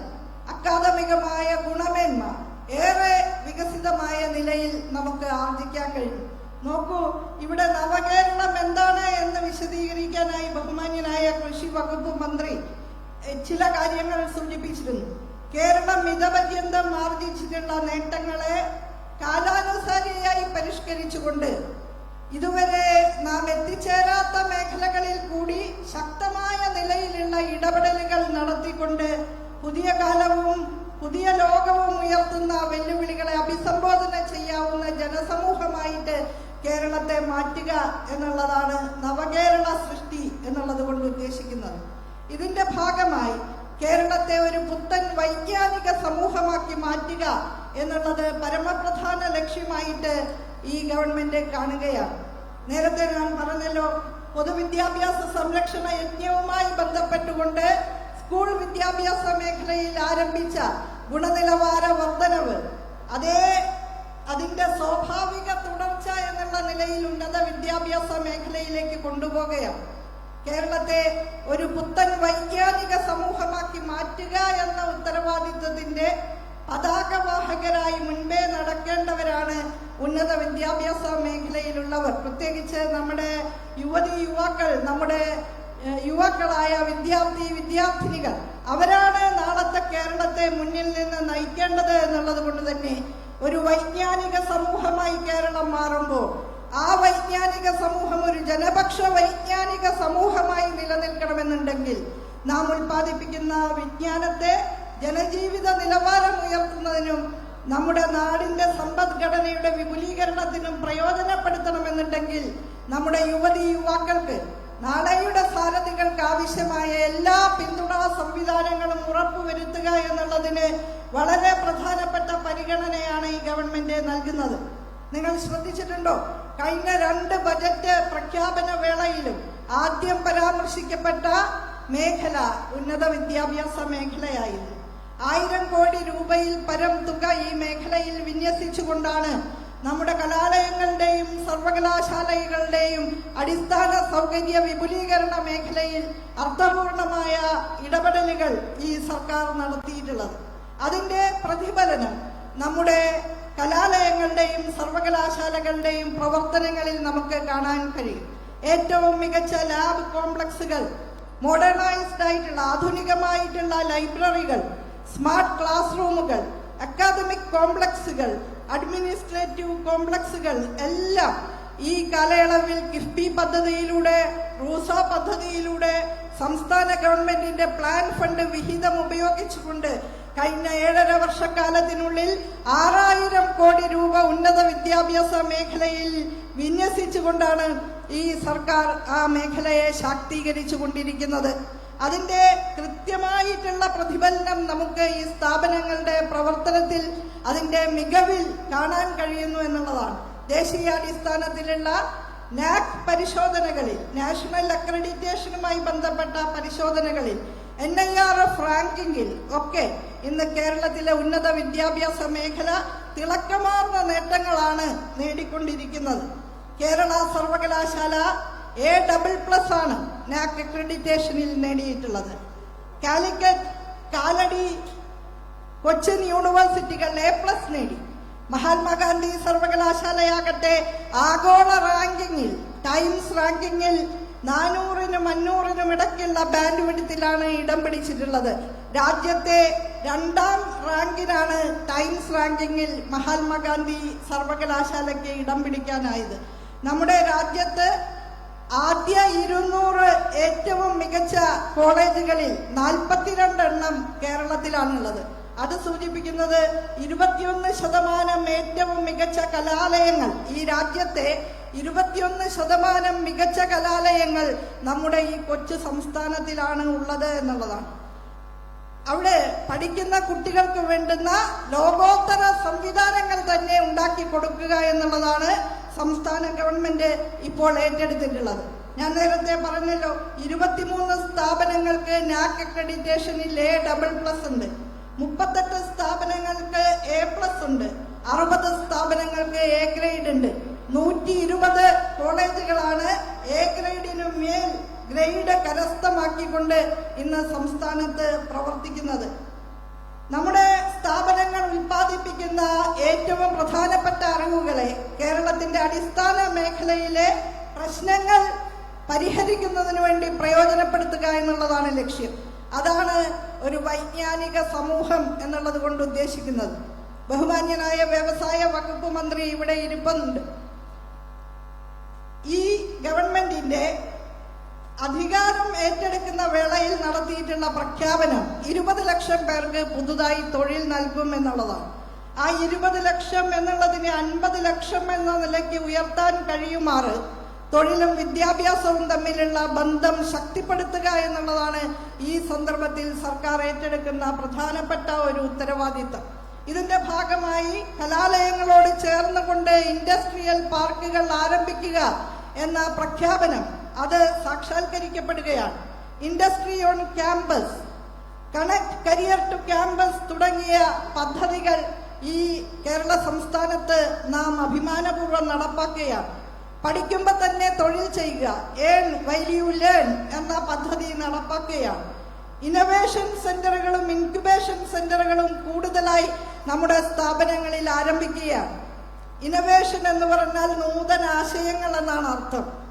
ഒരു യുവതി അല്ലെങ്കിൽ യുവാവ്, വിദ്യാർത്ഥി അല്ലെങ്കിൽ വിദ്യാർത്ഥിനി ഒരു നൂതനാശയം മുന്നോട്ട് വച്ചാൽ അത് സാക്ഷാത്കരിക്കുന്നതിന് 5 ലക്ഷം മുതൽ 25 ലക്ഷം രൂപ വരെ ഇന്ന് സർക്കാർ ധനസഹായം നൽകും. അപ്പോൾ പുത്തനാശയങ്ങൾ മുന്നോട്ട് വെച്ചുകൊണ്ട് കേരളത്തിന്റെ പ്രശ്നങ്ങൾ പരിഹരിക്കാൻ മാലിന്യ സംസ്കരണം, കൃഷി, ആരോഗ്യം, വ്യവസായം ഇത്യാദി മേഖലകളിലൊക്കെ പുതിയ മാതൃകകൾ ഉണ്ടാക്കാൻ, പുതിയ ഉൽപ്പന്നങ്ങൾ ഉണ്ടാക്കാൻ, പുതിയ സേവനങ്ങളും പ്രക്രിയകളും വികസിപ്പിക്കാൻ നമ്മുടെ കുട്ടികളുടെ ഏറ്റവും സർഗാത്മകമായിട്ടുള്ള യുവ മസ്തിഷ്കങ്ങൾ പ്രയോജനപ്പെടുത്തുക എന്ന ഭാവനാപൂർണമായ പ്രവർത്തിക്കാണ് ഇന്ന് കേരള സംസ്ഥാന സർക്കാർ രൂപം കൊടുത്തിട്ടുള്ളത്. അതിന് വ്യത്യസ്തങ്ങളായിട്ടുള്ള ഏജൻസികളെ ഭംഗിയായി നിയോഗിച്ചിട്ടുണ്ട്. അതിലൊന്നാണ് കേരള നോളജ് ഇക്കോണമി മിഷൻ.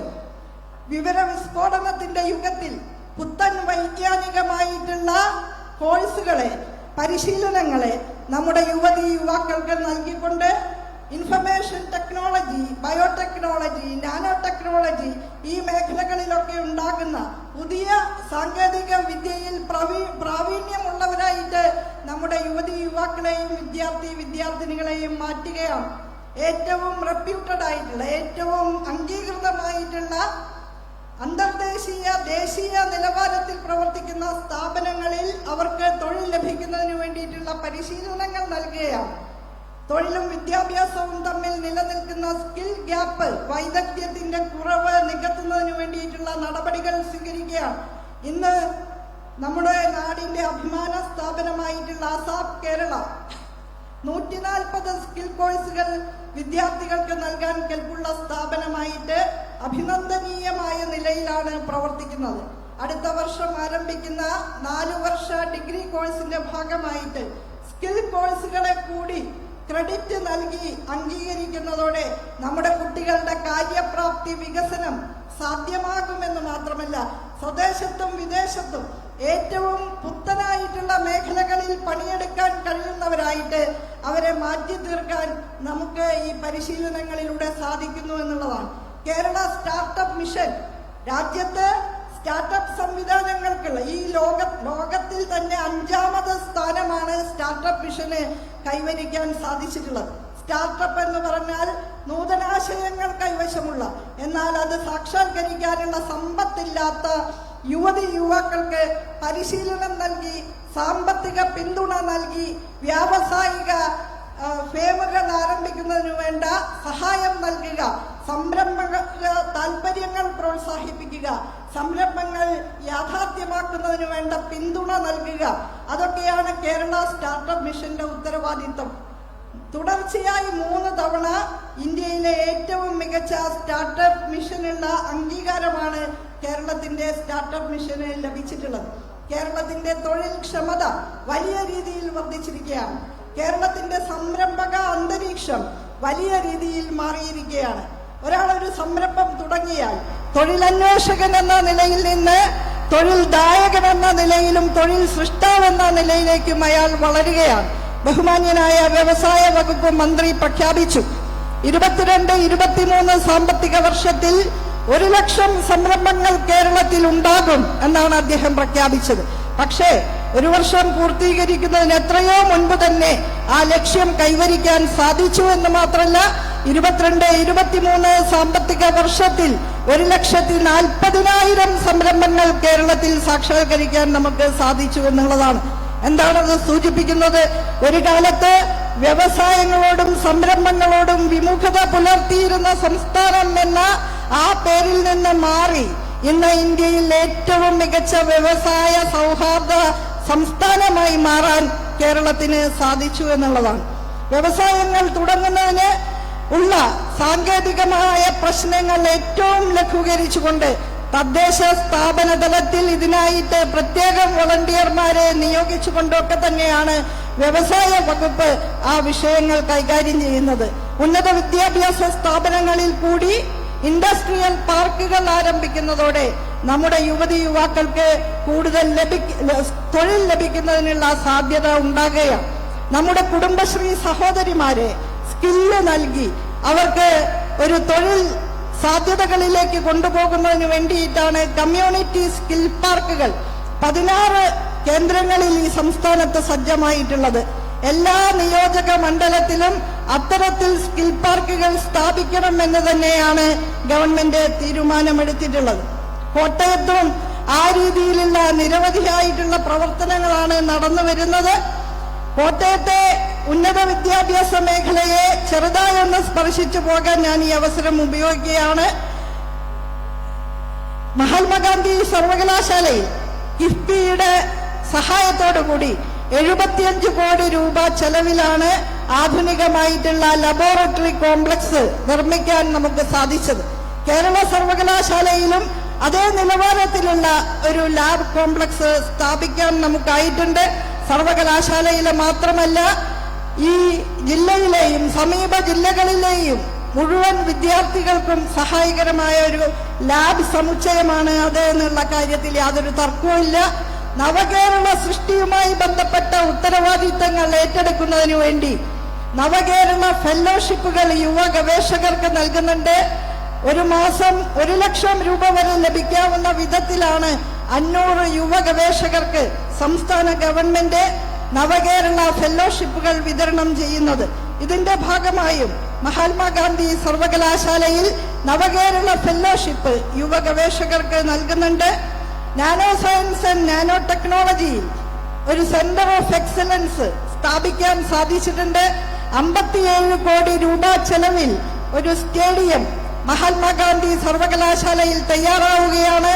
അതിന്റെ സമ്പൂർണമായ ക്രെഡിറ്റും MLA കൂടിയായ വാസവൻ ചേട്ടന് നൽകാൻ ഞാൻ ഈ അവസരം ഉപയോഗിക്കുകയാണ്.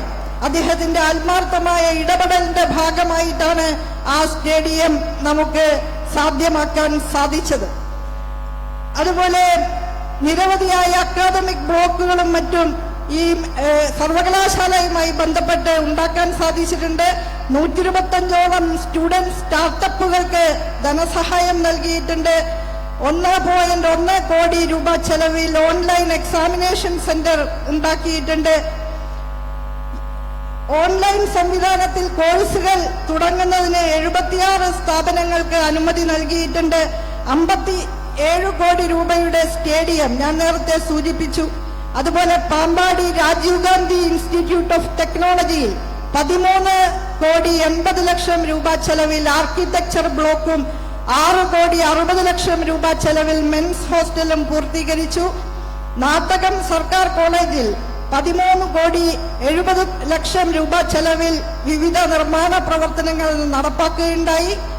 പാലാ പോളിടെക്നിക്കിന് NBA അംഗീകാരം ലഭിച്ചു. 4 കോടി രൂപ ചെലവിൽ ഇവിടെ അക്കാദമിക് ബ്ലോക്കും ലൈബ്രറി ബ്ലോക്കും പണി തീർത്തിട്ടുണ്ട്. കോട്ടയം സർക്കാർ പോളിടെക്നിക്കിൽ ലാബ് ബ്ലോക്ക് 2,39,00,000 രൂപ ചെലവിൽ പണി തീർത്തിട്ടുണ്ട്. കടുത്തുരുത്തി സർക്കാർ പോളിടെക്നിക്കിൽ 3 കോടി രൂപ ചെലവിൽ പെൺകുട്ടികൾക്കായിട്ടുള്ള ഹോസ്റ്റൽ പണി പൂർത്തീകരിച്ചു വരുന്നു. നാട്ടകത്ത് കോളേജ് എഡ്യൂക്കേഷൻ ഡെപ്യൂട്ടി ഡയറക്ടർ കാര്യാലയം 1,65,00,000 രൂപ ചെലവിൽ നിർമ്മാണം പൂർത്തീകരിച്ചു. IHRDയുടെ പൂഞ്ഞാർ മോഡൽ പോളിടെക്നിക് കോളേജിൽ 6 കോടി രൂപയുടെ നിർമ്മാണ പ്രവർത്തനങ്ങൾ നടന്നു. IHRDയുടെ കാഞ്ഞിരപ്പള്ളി അപ്ലൈഡ് സയൻസ് കോളേജിന് 2 കോടി രൂപ ചെലവിൽ അക്കാദമിക് ബ്ലോക്ക് നിർമ്മിച്ചു. നമ്മുടെ കേരളത്തിന്റെ അഭിമാന സ്ഥാപനമായ KR നാരായണൻ ഇൻസ്റ്റിറ്റ്യൂട്ട് ഈ കോട്ടയം ജില്ലയിലാണുള്ളത്. KR നാരായണൻ ഇൻസ്റ്റിറ്റ്യൂട്ടിൽ 4.5 കോടി രൂപ ചെലവിൽ പ്രിവ്യൂ തിയേറ്ററും DIയും തിയേറ്ററും മറ്റും സ്ഥാപിക്കാൻ ഈ കാലയളവിൽ സാധിക്കുകയുണ്ടായി. അതുപോലെ പാമ്പാടിയിലെ അസാബ് കമ്മ്യൂണിറ്റി ഹാള് 14,68,00,000 രൂപയ്ക്കാണ് അത് നിർമ്മിച്ചിട്ടുള്ളത്. കാഞ്ഞിരപ്പള്ളിയിൽ ഒരു നഴ്സിംഗ് കോളേജ് CPASന്റെ ആഭിമുഖ്യത്തിൽ നിർമ്മിക്കുകയുണ്ടായി. മലാരയ സൊസൈറ്റിക്ക് കീഴിൽ 2 എയ്ഡഡ് കോളേജുകൾ ആരംഭിച്ചിട്ടുണ്ട്. മുരുക്കുംവയലിലെ ഐക്യ മലാരയ സൊസൈറ്റി നേതൃത്വം നൽകുന്ന ശബരീഷ കോളേജും ട്രൈബൽ ആർട്സ് ആൻഡ് സയൻസ് കോളേജും ഈ കാലയളവിലാണ് സാക്ഷാത്കരിക്കാൻ കഴിഞ്ഞിട്ടുള്ളത്. കിഫ്ബി പദ്ധതിയുടെ ഭാഗമായിട്ട് 176,62,00,000 രൂപയാണ് മഹാത്മാഗാന്ധി സർവകലാശാലയ്ക്ക് നൽകിയത്. ഞാൻ ഇത്രയും വിശദമായിട്ട് ഉന്നത വിദ്യാഭ്യാസ മേഖലയിലെ പ്രവർത്തികളെ കുറിച്ച് സൂചിപ്പിച്ചത് കോട്ടയം അക്ഷര നഗരിയാണ്. ഈ സംസ്ഥാനത്തെ ഏറ്റവും ആദ്യത്തെ കോളേജ് CMS കോളേജ് ഈ കോട്ടയത്താണ് സ്ഥാപിക്കപ്പെട്ടത് 1816. ഏറ്റവും ആദ്യത്തെ അച്ചടി പ്രസ് ഈ കോട്ടയത്ത് ബെഞ്ചമിൻ ബെയ്ലിയുടെ നേതൃത്വത്തിലാണ് സ്ഥാപിക്കപ്പെട്ടത്. ആ അക്ഷര നഗരിയിൽ നിന്നുകൊണ്ട് ഞാൻ പറയുന്നു, ഈ കോട്ടയം ജില്ലയിലെ ഉന്നത വിദ്യാഭ്യാസ മേഖലയെ ഏറ്റവും ശക്തിപ്പെടുത്തിക്കൊണ്ട് നമ്മുടെ മക്കൾ നമ്മുടെ കേരളത്തിൽ തന്നെ ലോകോത്തര നിലവാരമുള്ള ഉന്നത വിദ്യാഭ്യാസ സ്ഥാപനങ്ങളിൽ പഠിക്കും. ഭാവിയിൽ ഈ കാലം ഏൽപ്പിക്കുന്ന ഉത്തരവാദിത്തങ്ങൾ ഏറ്റെടുത്തുകൊണ്ട് നവകേരളത്തെ മുന്നിൽ നിന്ന് നയിക്കാൻ, നമ്മുടെ പ്രശ്നങ്ങൾക്ക് പരിഹാരങ്ങൾ നിർദ്ദേശിക്കാൻ നമ്മുടെ കുഞ്ഞുങ്ങൾ ഇവിടെ ഉണ്ടാകും എന്ന് നിങ്ങൾക്കൊരു ഉറപ്പ് നൽകാൻ വേണ്ടിയാണ് ഞാൻ ഇത്ര വിസ്തരിച്ച് തന്നെ ഈ കാര്യങ്ങൾ സൂചിപ്പിച്ചിട്ടുള്ളത്. തീർച്ചയായും നമ്മുടെ ഏറ്റവും പ്രതിഭാശാലികളായ കുട്ടികളാണ് നമ്മുടെ കേരളത്തിലുള്ളത്. അത് എക്കാലത്തും മുമ്പും അങ്ങനെ തന്നെയാണ്. കേരളത്തിന്റെ ഏറ്റവും വലിയ മൂലധനം അറിവാണ്. ആ വൈജ്ഞാനിക മൂലധനം ഉപയോഗിച്ചുകൊണ്ട് ജനജീവിത നിലവാരം ഉയർത്തുന്നതിനും കേരളത്തിന്റെ സമ്പദ്ഘടന വിപുലീകരിക്കുന്നതിനുമാണ് പ്രിയമുള്ളവരെ സംസ്ഥാന സർക്കാർ ഇന്ന് ഏറ്റവും പ്രധാനപ്പെട്ട പരിഗണന നൽകുന്നത്. അത് തീർച്ചയായും കേരളീയരുടെ സാമൂഹ്യ ജീവിതത്തിൽ പ്രതിഫലിക്കുക തന്നെ ചെയ്യും എന്നുള്ള ഒരു ഉറപ്പ് ഞാൻ ഈ സന്ദർഭത്തിൽ നിങ്ങൾക്ക് നൽകുകയാണ്. അതോടൊപ്പം തന്നെ കേരളത്തിന്റെ സാധ്യതകളുള്ള വ്യത്യസ്ത മേഖലകൾ, ടൂറിസം ഏറ്റവും പ്രധാന പരിഗണനയാണ് ടൂറിസത്തിന് നൽകിയിട്ടുള്ളത്. നമ്മൾ ഏറ്റെടുത്തിട്ടുള്ള പൊതുമരാമത്ത് പ്രവർത്തനങ്ങളെ കുറിച്ച് കൂടി ചെറുതായി സൂചിപ്പിക്കുക. നാടിന്റെ സമഗ്ര വികസനത്തിന്റെ ഭാഗമായിട്ട് പശ്ചാത്തല സൗകര്യ വികസനം നല്ല നിലയിൽ നടന്നാലാണ് കേരളത്തിലേക്ക് ആളുകൾ കടന്നു വരിക. കേരളത്തിലുള്ളവരുടെ ജീവിതം ലളിതമാകാൻ കഴിയുന്ന വിധത്തിൽ നമ്മുടെ പൊതുമരാമത്ത് പ്രവർത്തനങ്ങൾ മുന്നോട്ട് പോകുകയാണ്. റോഡുകൾ, പാലങ്ങൾ കോടിക്കണക്കിന് രൂപ കിഫ്ബി പദ്ധതിയിലൂടെ വിനിയോഗിച്ചുകൊണ്ടാണ് പ്രിയമുള്ളവരെ നാം ഇതെല്ലാം തന്നെ ഉറപ്പാക്കിക്കൊണ്ടിരിക്കുന്നത്. നമ്മുടെ മലയോര ഹൈവേ, തീരദേശ ഹൈവേ, നാഷണൽ ഹൈവേയുടെ വികസനം 5580 കോടി രൂപ കേരളത്തിന്റെ വിഹിതം ഏറ്റെടുത്തുകൊണ്ടാണ് സാങ്കേതിക കുരുക്കുകളും സമര കോലാഹലങ്ങളും അവസാനിപ്പിച്ചുകൊണ്ട് നാം നാഷണൽ ഹൈവേ വികസനം സാധ്യമാക്കിയത്. കേരളത്തിന്റെ തനതായിട്ടുള്ള സ്റ്റേറ്റ് ഹൈവേകൾ മുഴുവൻ ആധുനിക ബിറ്റുമിൻ മെക്കാഡം ടാറിംഗ് പ്രവർത്തികൾ പൂർത്തീകരിച്ച് ഏറ്റവും നവീന മാതൃകയിൽ നവീകരിച്ചിരിക്കുകയാണ്. മാത്രമല്ല ഗതാഗത കുരുക്കുകൾ ഒഴിവാക്കുന്നതിന് സഹായകരമായിട്ടുള്ള ജംഗ്ഷൻ വിപുലീകരണം കാര്യമായ നിലയിൽ ഏറ്റെടുക്കുകയാണ്. പൊതുമരാമത്ത് മേഖലയിലുള്ള ഉണർവിന് ആനുപാതികമായ രീതിയിൽ ടൂറിസം രംഗത്ത് വലിയ മുന്നേറ്റം നാം കാഴ്ചവെക്കുകയാണ്. ഹെറിറ്റേജ് ടൂറിസം, ഉത്തരവാദിത്ത ടൂറിസം, നമ്മുടെ അഡ്വഞ്ചറസ് ടൂറിസം, അങ്ങനെ വിവിധങ്ങളായിട്ടുള്ള സാധ്യതകൾ പ്രയോജനപ്പെടുത്തിക്കൊണ്ടാണ് ടൂറിസം മേഖലയിൽ മുന്നോട്ട് പോയിട്ടുള്ളത്. ന്യൂയോർക്ക് ടൈംസിന്റെ സർവേയുടെ അടിസ്ഥാനത്തിൽ കേരളത്തിൽ കണ്ടിരിക്കേണ്ട, നമ്മുടെ ലോകത്ത് കണ്ടിരിക്കേണ്ട 50 ടൂറിസം ഡെസ്റ്റിനേഷനുകളിൽ ഏറ്റവും പ്രധാനപ്പെട്ട ഒന്നായിട്ട് കേരളത്തെ അവർ കണ്ടെത്തിയിരിക്കുകയാണ്. ഇടുക്കി ജില്ലയിലെ കാന്തല്ലൂർ എന്ന കൊച്ചു ഗ്രാമമാണ് ഇന്ത്യയിലെ ഏറ്റവും മനോഹരമായിട്ടുള്ള ടൂറിസം ഡെസ്റ്റിനേഷനായിട്ട് കണ്ടെത്തിയിട്ടുള്ളത്. ആ മേഖലയിലും നാളെ നമുക്ക് ഒട്ടേറെ വളരാനുണ്ട്. വിഴിഞ്ഞം പോർട്ട് കേരളത്തിൽ സാക്ഷാത്കരിക്കപ്പെടുകയാണ്. പോർട്ടും ടൂറിസം സൗകര്യങ്ങളും പ്രയോജനപ്പെടുത്തിക്കൊണ്ട് ലോകമെമ്പാടുമുള്ള മനുഷ്യരെ കേരളത്തിലേക്ക് നമുക്ക് ആകർഷിക്കേണ്ടതുണ്ട്. ഷാങ്ഹായ് പോലെ, ദുബായ് പോലെ, സിംഗപ്പൂർ പോലെ, ഹോങ്കോങ് പോലെയൊക്കെ തന്നെ വ്യത്യസ്തങ്ങളായിട്ടുള്ള സാധ്യതകൾ പ്രയോജനപ്പെടുത്തിക്കൊണ്ട് നമ്മുടെ സമ്പദ്ഘടനയുടെ, സാമ്പത്തിക അടിത്തറയുടെ വിപുലീകരണം നമുക്ക് സാധ്യമാക്കേണ്ടതുണ്ട്. തുറസായ തുറമുഖം, അതോടൊപ്പം വരുന്ന വികസനങ്ങൾ, ടൂറിസത്തിന്റെ വളർച്ച, ഇതൊക്കെ തന്നെ ലോക ജനതയെ കേരളത്തിലേക്ക് ആകർഷിക്കും. ഒരു വിശ്വപൗരനായി, ആഗോള പൗരനായി മലയാളി ഉയരുന്നതോടൊപ്പം ലോകത്തിന്റെ തന്നെ പ്രത്യാശയുടെ ഒരു തുരുത്തായി മാറാൻ നമുക്ക് കഴിയുമെന്ന കാര്യത്തിൽ യാതൊരു തർക്കവുമില്ല. അവിടെ നമുക്ക് ഇന്നുള്ള പ്രശ്നം കേന്ദ്ര ഗവൺമെന്റിന്റെ നിസ്സഹകരണമാണ്. മാനവികതയും മതനിരപേക്ഷതയും ഉയർത്തിപ്പിടിക്കുന്നു എന്ന കാരണത്താലാണ് വളരെ നിർദ്ദയം നമുക്ക് അവകാശപ്പെട്ട കോടിക്കണക്കിന് തുക കേന്ദ്ര ഗവൺമെന്റ് നിരാകരിക്കുന്നത്. 57,400 കോടി രൂപയാണ് കേരളത്തിന് അവകാശപ്പെട്ടത് കേന്ദ്രം വെട്ടിക്കുറച്ചിട്ടുള്ളത്.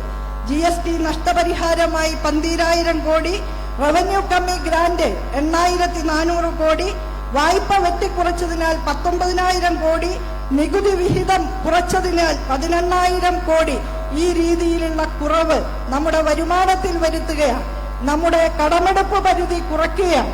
കിഫ്ബി പോലുള്ള പുതിയ സംവിധാനങ്ങൾ ആവിഷ്കരിച്ച് വികസന മേഖലയിൽ മുന്നേറുമ്പോൾ അതിന് തടസ്സവാദങ്ങൾ നിരത്തുകയാണ്.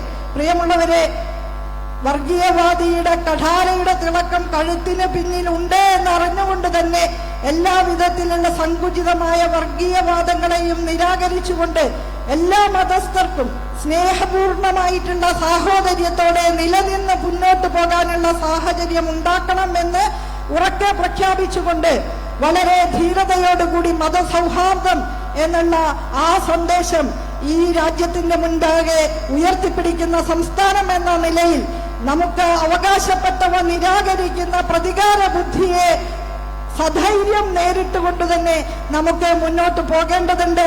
അതിനു വേണ്ടത് ജനങ്ങളുടെ പിന്തുണയാണ്. ആ ജനപിന്തുണയാണ് ഈ നവകേരള സദസ്സിലൂടെ ഈ ഗവൺമെന്റ് അഭ്യർത്ഥിക്കുന്നത്. നിങ്ങളെല്ലാവരും ഈ പ്രതികൂല സാഹചര്യങ്ങൾക്കുള്ളിൽ നിന്നുകൊണ്ട് നാം നടത്തുന്ന ഈ മുന്നേറ്റത്തിന്റെ ഭാഗമായി കണ്ടുചേരാൻ ഞങ്ങളോടൊപ്പം ഉണ്ടാകണമെന്ന് അഭ്യർത്ഥിച്ചുകൊണ്ട് ഏവരെയും ഒരിക്കൽ കൂടി സ്നേഹാഭിവാദ്യം ചെയ്തുകൊണ്ട് എന്റെ വാക്കുകൾ അവസാനിപ്പിക്കുന്നു. അഭിവാദ്യങ്ങൾ.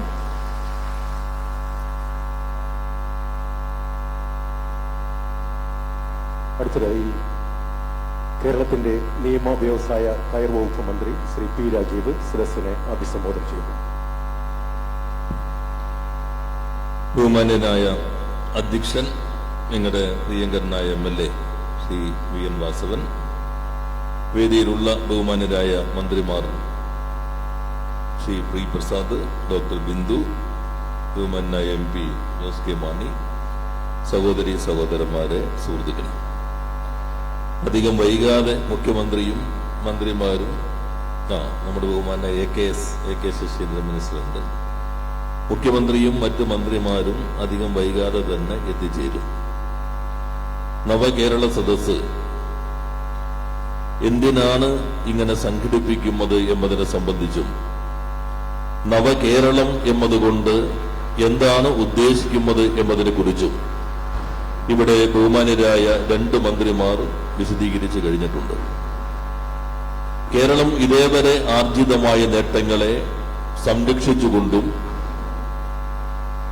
അതിനെ ശക്തിപ്പെടുത്തിക്കൊണ്ടും കേരള മാതൃകയുടെ കുറവുകളായി നമ്മൾ കണ്ടെത്തിയിട്ടുള്ള കാര്യങ്ങൾ പരിഹരിക്കുന്നതിനുള്ള നടപടികൾ സ്വീകരിച്ചുകൊണ്ടും ഒരു വികസിത രാജ്യങ്ങളിൽ അർദ്ധവരുമാനമുള്ള രാഷ്ട്രങ്ങളിലെ ജീവിത നിലവാരത്തിലേക്ക് മലയാളിയെ ഉയർത്തിക്കൊണ്ടുവരിക എന്ന കാഴ്ചപ്പാടാണ് നവകേരളം മുന്നോട്ട് വയ്ക്കുന്നത്.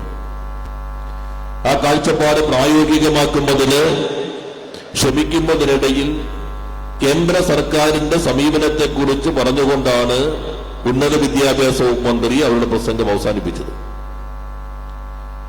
നമുക്ക് 57,600 കോടി രൂപ കേന്ദ്രത്തിൽ നിന്ന് ലഭിക്കേണ്ടതുണ്ട് എന്ന് പറയുമ്പോൾ ബഹുമാനായ മുഖ്യമന്ത്രിയും മന്ത്രിസഭാ അംഗങ്ങളും വന്നുകൊണ്ടിരിക്കുകയാണ്.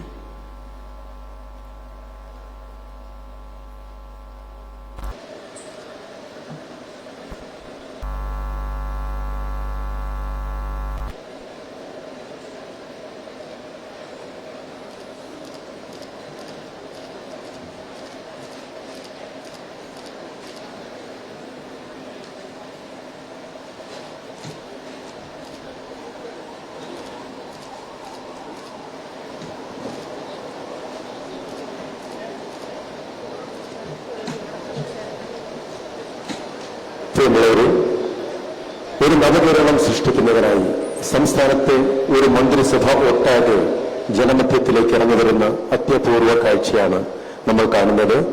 ബഹുമാന്യനായ കേരള മുഖ്യമന്ത്രിയുടെ നേതൃത്വത്തിലുള്ള മന്ത്രിസഭാംഗങ്ങൾ വേദിയിലേക്ക് കടന്നു വരുന്നു. എല്ലാവർക്കും ഹൃദയം നിറഞ്ഞ സ്വാഗതം.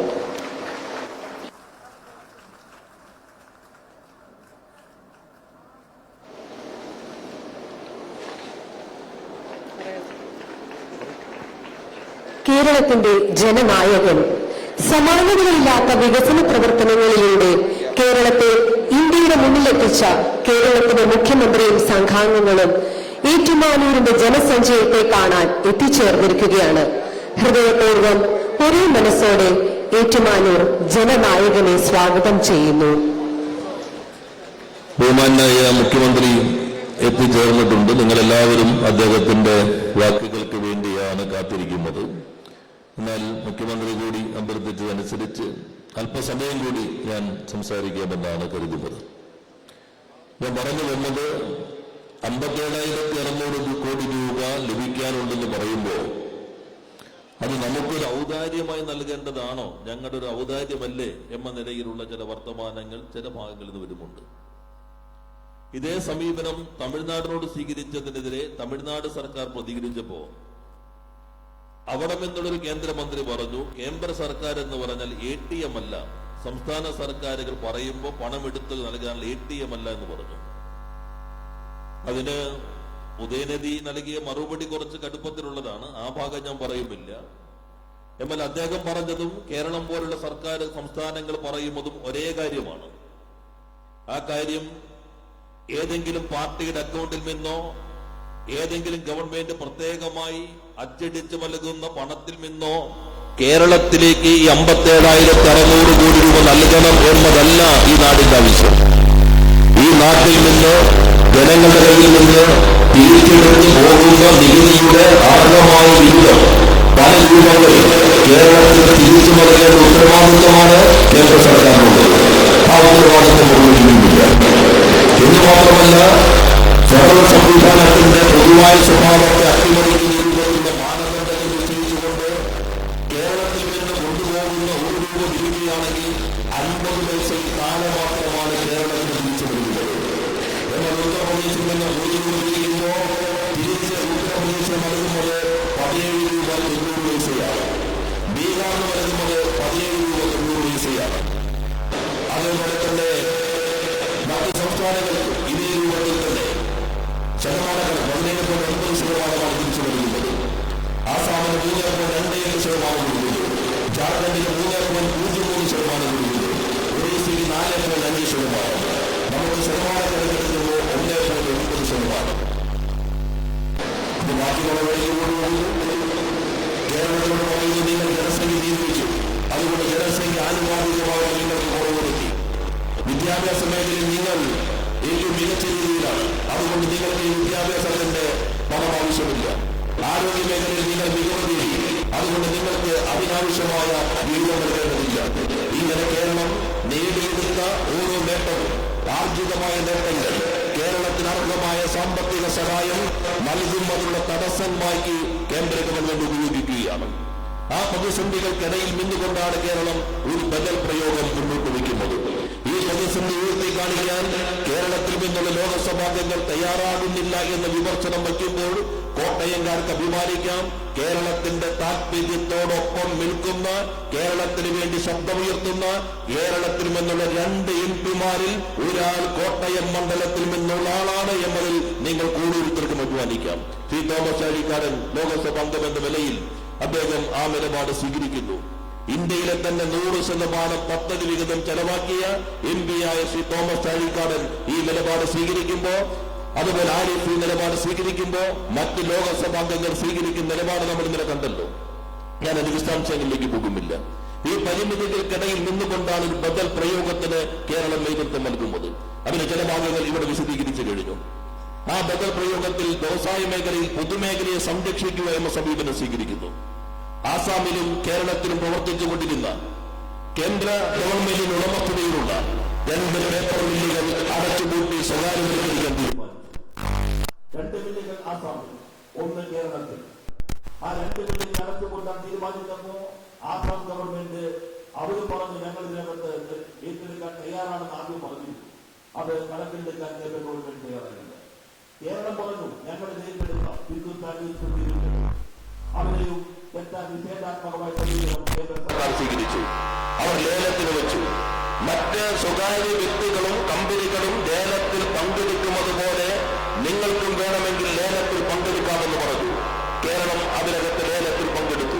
ലേലത്തിൽ പങ്കെടുത്തിട്ടാണ് ഹിന്ദുസ്ഥാൻ ന്യൂസ്പ്രിന്റ് ലിമിറ്റഡ് കേരള സർക്കാർ ഏറ്റെടുത്തത്. ആസാമിനകത്ത് ആ കമ്പനി, പേപ്പർ കമ്പനി അടച്ചുപൂട്ടിയതിന്റെ ഭാഗമായി എന്ത് സംഭവിച്ചു എന്ന വാർത്ത നിങ്ങൾ ടൈംസ് ഓഫ് ഇന്ത്യ നോക്കുകയാണെങ്കിൽ കാണാം. ആസാമിൽ പേപ്പർ മില്ല് അടച്ചുപൂട്ടിയതിന്റെ ഭാഗമായി 107 തൊഴിലാളികളാണ് മരണപ്പെട്ടത്. ഞങ്ങളുടെ വാർത്തയല്ല, സംസ്ഥാന സർക്കാർ അഭിപ്രായമല്ല. ടൈംസ് ഓഫ് ഇന്ത്യ പ്രസിദ്ധപ്പെടുത്തി ഈ കേന്ദ്ര പൊതുമേഖലാ സ്ഥാപനം അടച്ചുപൂട്ടിയതിന്റെ ഭാഗമായി 107 തൊഴിലാളികൾ മരണപ്പെട്ടു അല്ലെങ്കിൽ കൊല്ലപ്പെട്ടു എന്ന് പറയാം. അതാണ് യാഥാർത്ഥ്യം. എന്നാൽ ഈ സ്ഥാപനം ഏറ്റെടുക്കുമ്പോൾ എല്ലാ തൊഴിലാളികളെയും ഒഴിവാക്കപ്പെട്ടതായി കണക്കാക്കിക്കൊണ്ടാണ് ഞങ്ങൾക്ക് കൈമാറിയെങ്കിലും ഒരു തൊഴിലാളിയെ പോലും ആത്മഹത്യയിലേക്ക് തള്ളിവിടാതെ അവരെ ചേർത്ത് പിടിച്ച് അവരെ എല്ലാം ഉൾപ്പെടുത്തിക്കൊണ്ട് ഒരു ബദൽ കേരളം ഇന്ത്യക്ക് നൽകി. ആ ബദലാണ് വെള്ളൂരിലെ കേരള പേപ്പർ ലിമിറ്റഡ് KPPL ഉള്ളത്. ഇന്ന് ഇന്ത്യയിലെ 21 പത്രങ്ങൾ അച്ചടിച്ചിറങ്ങുന്നത് KPPL ഉത്പാദിപ്പിക്കുന്ന ന്യൂസ്മെന്റ് ഉപയോഗിച്ചുകൊണ്ടാണ്. അവിടെ നമുക്ക് കുറച്ചുകൂടി സ്ഥലം ലഭിക്കും. ആ സ്ഥലം ഉപയോഗിച്ചുകൊണ്ട് കേരളത്തിലെ റബ്ബർ കർഷകർക്ക് വേണ്ടി നേരത്തെ ബഹുമാനായ മുഖ്യമന്ത്രി കേരളത്തിൽ 2016 തെരഞ്ഞെടുപ്പിന് മുൻപ് ജനങ്ങളുമായി നടത്തിയ ആശയവിനിമയത്തിൽ അന്ന് ഉയർന്നു വന്നൊരു കാഴ്ചപ്പാട് സിയാൻ മോഡലിൽ ഒരു കമ്പനി വേണമെന്ന കാഴ്ചപ്പാട് വന്നു. അതിനെല്ലാ ആവശ്യങ്ങളും ചർച്ച ചെയ്തുകൊണ്ട് വെള്ളൂരിൽ ലഭ്യമായ ഭൂമിയിൽ റബ്ബർ കമ്പനി ഒരു പുതിയ സംവിധാനം കർഷകർക്ക് കൂടി സഹായകരമാകുന്ന രൂപത്തിൽ അവർക്ക് കൂടി പങ്കാളിത്തം നൽകി, ചെറുകിട ഉത്പാദകർക്ക് കൂടി പങ്കാളിത്തം നൽകി ഒരു പുതിയ സംവിധാനം ആരംഭിക്കാൻ തീരുമാനിച്ചു. 253 കോടി രൂപയുടെ ആദ്യഘട്ടത്തിൽ ചെലവ് വരുന്ന പദ്ധതിയിൽ 192 കോടിയുടെ പദ്ധതികളുടെയും ടെൻഡർ നടപടികൾ പൂർത്തീകരിച്ചു. അതിവേഗത്തിൽ അതിന്റെ മറ്റു നടപടികൾ മുന്നോട്ട് പോകുന്നു. കോമ്പൗണ്ട് വാൾ കെട്ടിക്കഴിഞ്ഞു. അതിനകത്ത് പശ്ചാത്തല സൗകര്യ വികസനങ്ങൾ മുന്നോട്ട് വരുന്നു. റിസർച്ച് സംവിധാനത്തോട് ലാബോറട്ടറികൾ സജ്ജമാകുന്നു. അങ്ങനെ വന്നു കഴിഞ്ഞാൽ കോട്ടയം ജില്ലയിലെ ഈ റബ്ബർ കമ്പനി നമ്മുടെ മേഖലയ്ക്കകത്ത് നിരവധി പുതിയ സ്ഥാപനങ്ങൾക്ക് സൗകര്യമൊരുക്കും. കർഷകർക്ക് നല്ല മൂല്യമുള്ള റബ്ബർ ഉത്പാദിപ്പിക്കാൻ, നമ്മുടെ റബ്ബർ പാലിന്റെ ക്വാളിറ്റി വർദ്ധിപ്പിക്കാൻ അതിനാവശ്യമായ റിസർച്ച് സംവിധാനങ്ങളും ഈ റബ്ബർ കമ്പനിക്കകത്ത് വിഭാവനം ചെയ്യുന്നുണ്ട്. അതുവഴി ഉയർന്ന വില ലഭിക്കുന്ന അസംസ്കൃത വസ്തുവായി കൂടി മാറ്റാൻ നമുക്ക് കഴിയും. അങ്ങനെ കോട്ടയത്തിന് പുതിയ പ്രതീക്ഷ നൽകുന്ന ഒന്നായി റബ്ബർ ലിമിറ്റഡ് കമ്പനി മാറും എന്ന കാര്യം കൂടി ഞാൻ നിങ്ങളുടെ ശ്രദ്ധയിൽപ്പെടുത്തുകയാണ്. ഞാൻ അവസാനിപ്പിക്കുമ്പോൾ നവകേരള മാതൃകയിൽ വ്യവസായ മേഖലയെ കുറിച്ചുള്ള ഭാഗം ഉന്നത വിദ്യാഭ്യാസം എല്ലാവരും സൂചിപ്പിച്ചു കഴിഞ്ഞു. നമ്മുടെ നേട്ടങ്ങൾ സംരക്ഷിക്കുമ്പോൾ സൗകര്യങ്ങൾ കേരളീയ ജനങ്ങൾക്ക് ലഭ്യമാക്കാൻ പ്രവർത്തിക്കുമ്പോൾ അതിലേറ്റവും മികച്ച സംഭാവന നൽകിയ സ്ഥാപനമുള്ള മണ്ഡലം കൂടിയാണ് ഏറ്റുമാനൂർ. കേരളത്തിൽ ആദ്യമായി, ഇന്ത്യയിൽ ആദ്യമായി സംസ്ഥാന സർക്കാരിന്റെ ഉടമസ്ഥതയിലുള്ള ഒരു മെഡിക്കൽ കോളേജിൽ കരൾ മാറ്റിവെച്ചിട്ടുണ്ടെങ്കിൽ ആ മെഡിക്കൽ കോളേജിന്റെ പേരാണ് കോട്ടയം മെഡിക്കൽ കോളേജ്. ആ മെഡിക്കൽ കോളേജിലേക്കുള്ള സ്ഥലത്തിന്റെ നാടിന്റെ പേരാണ് കേരളം എന്നുള്ളത്. ഇവരെയും ശക്തിപ്പെടുത്തി നമുക്ക് മുന്നോട്ട് പോകാൻ കഴിയണം. നവകേരള കാഴ്ചപ്പാട് പ്രായോഗികമാക്കാൻ നമുക്കൊന്നിച്ച് മുന്നോട്ട് പോകാം. ഇവിടെ സന്നിഹിതരായിരിക്കുന്ന മുഴുവൻ ജനങ്ങളെയും ഗവൺമെന്റിന് വേണ്ടി അഭിവാദ്യം ചെയ്തുകൊണ്ട് ഞാൻ എന്റെ വാക്കുകൾ അവസാനിപ്പിക്കുന്നു. എല്ലാവർക്കും നന്ദി, നമസ്കാരം.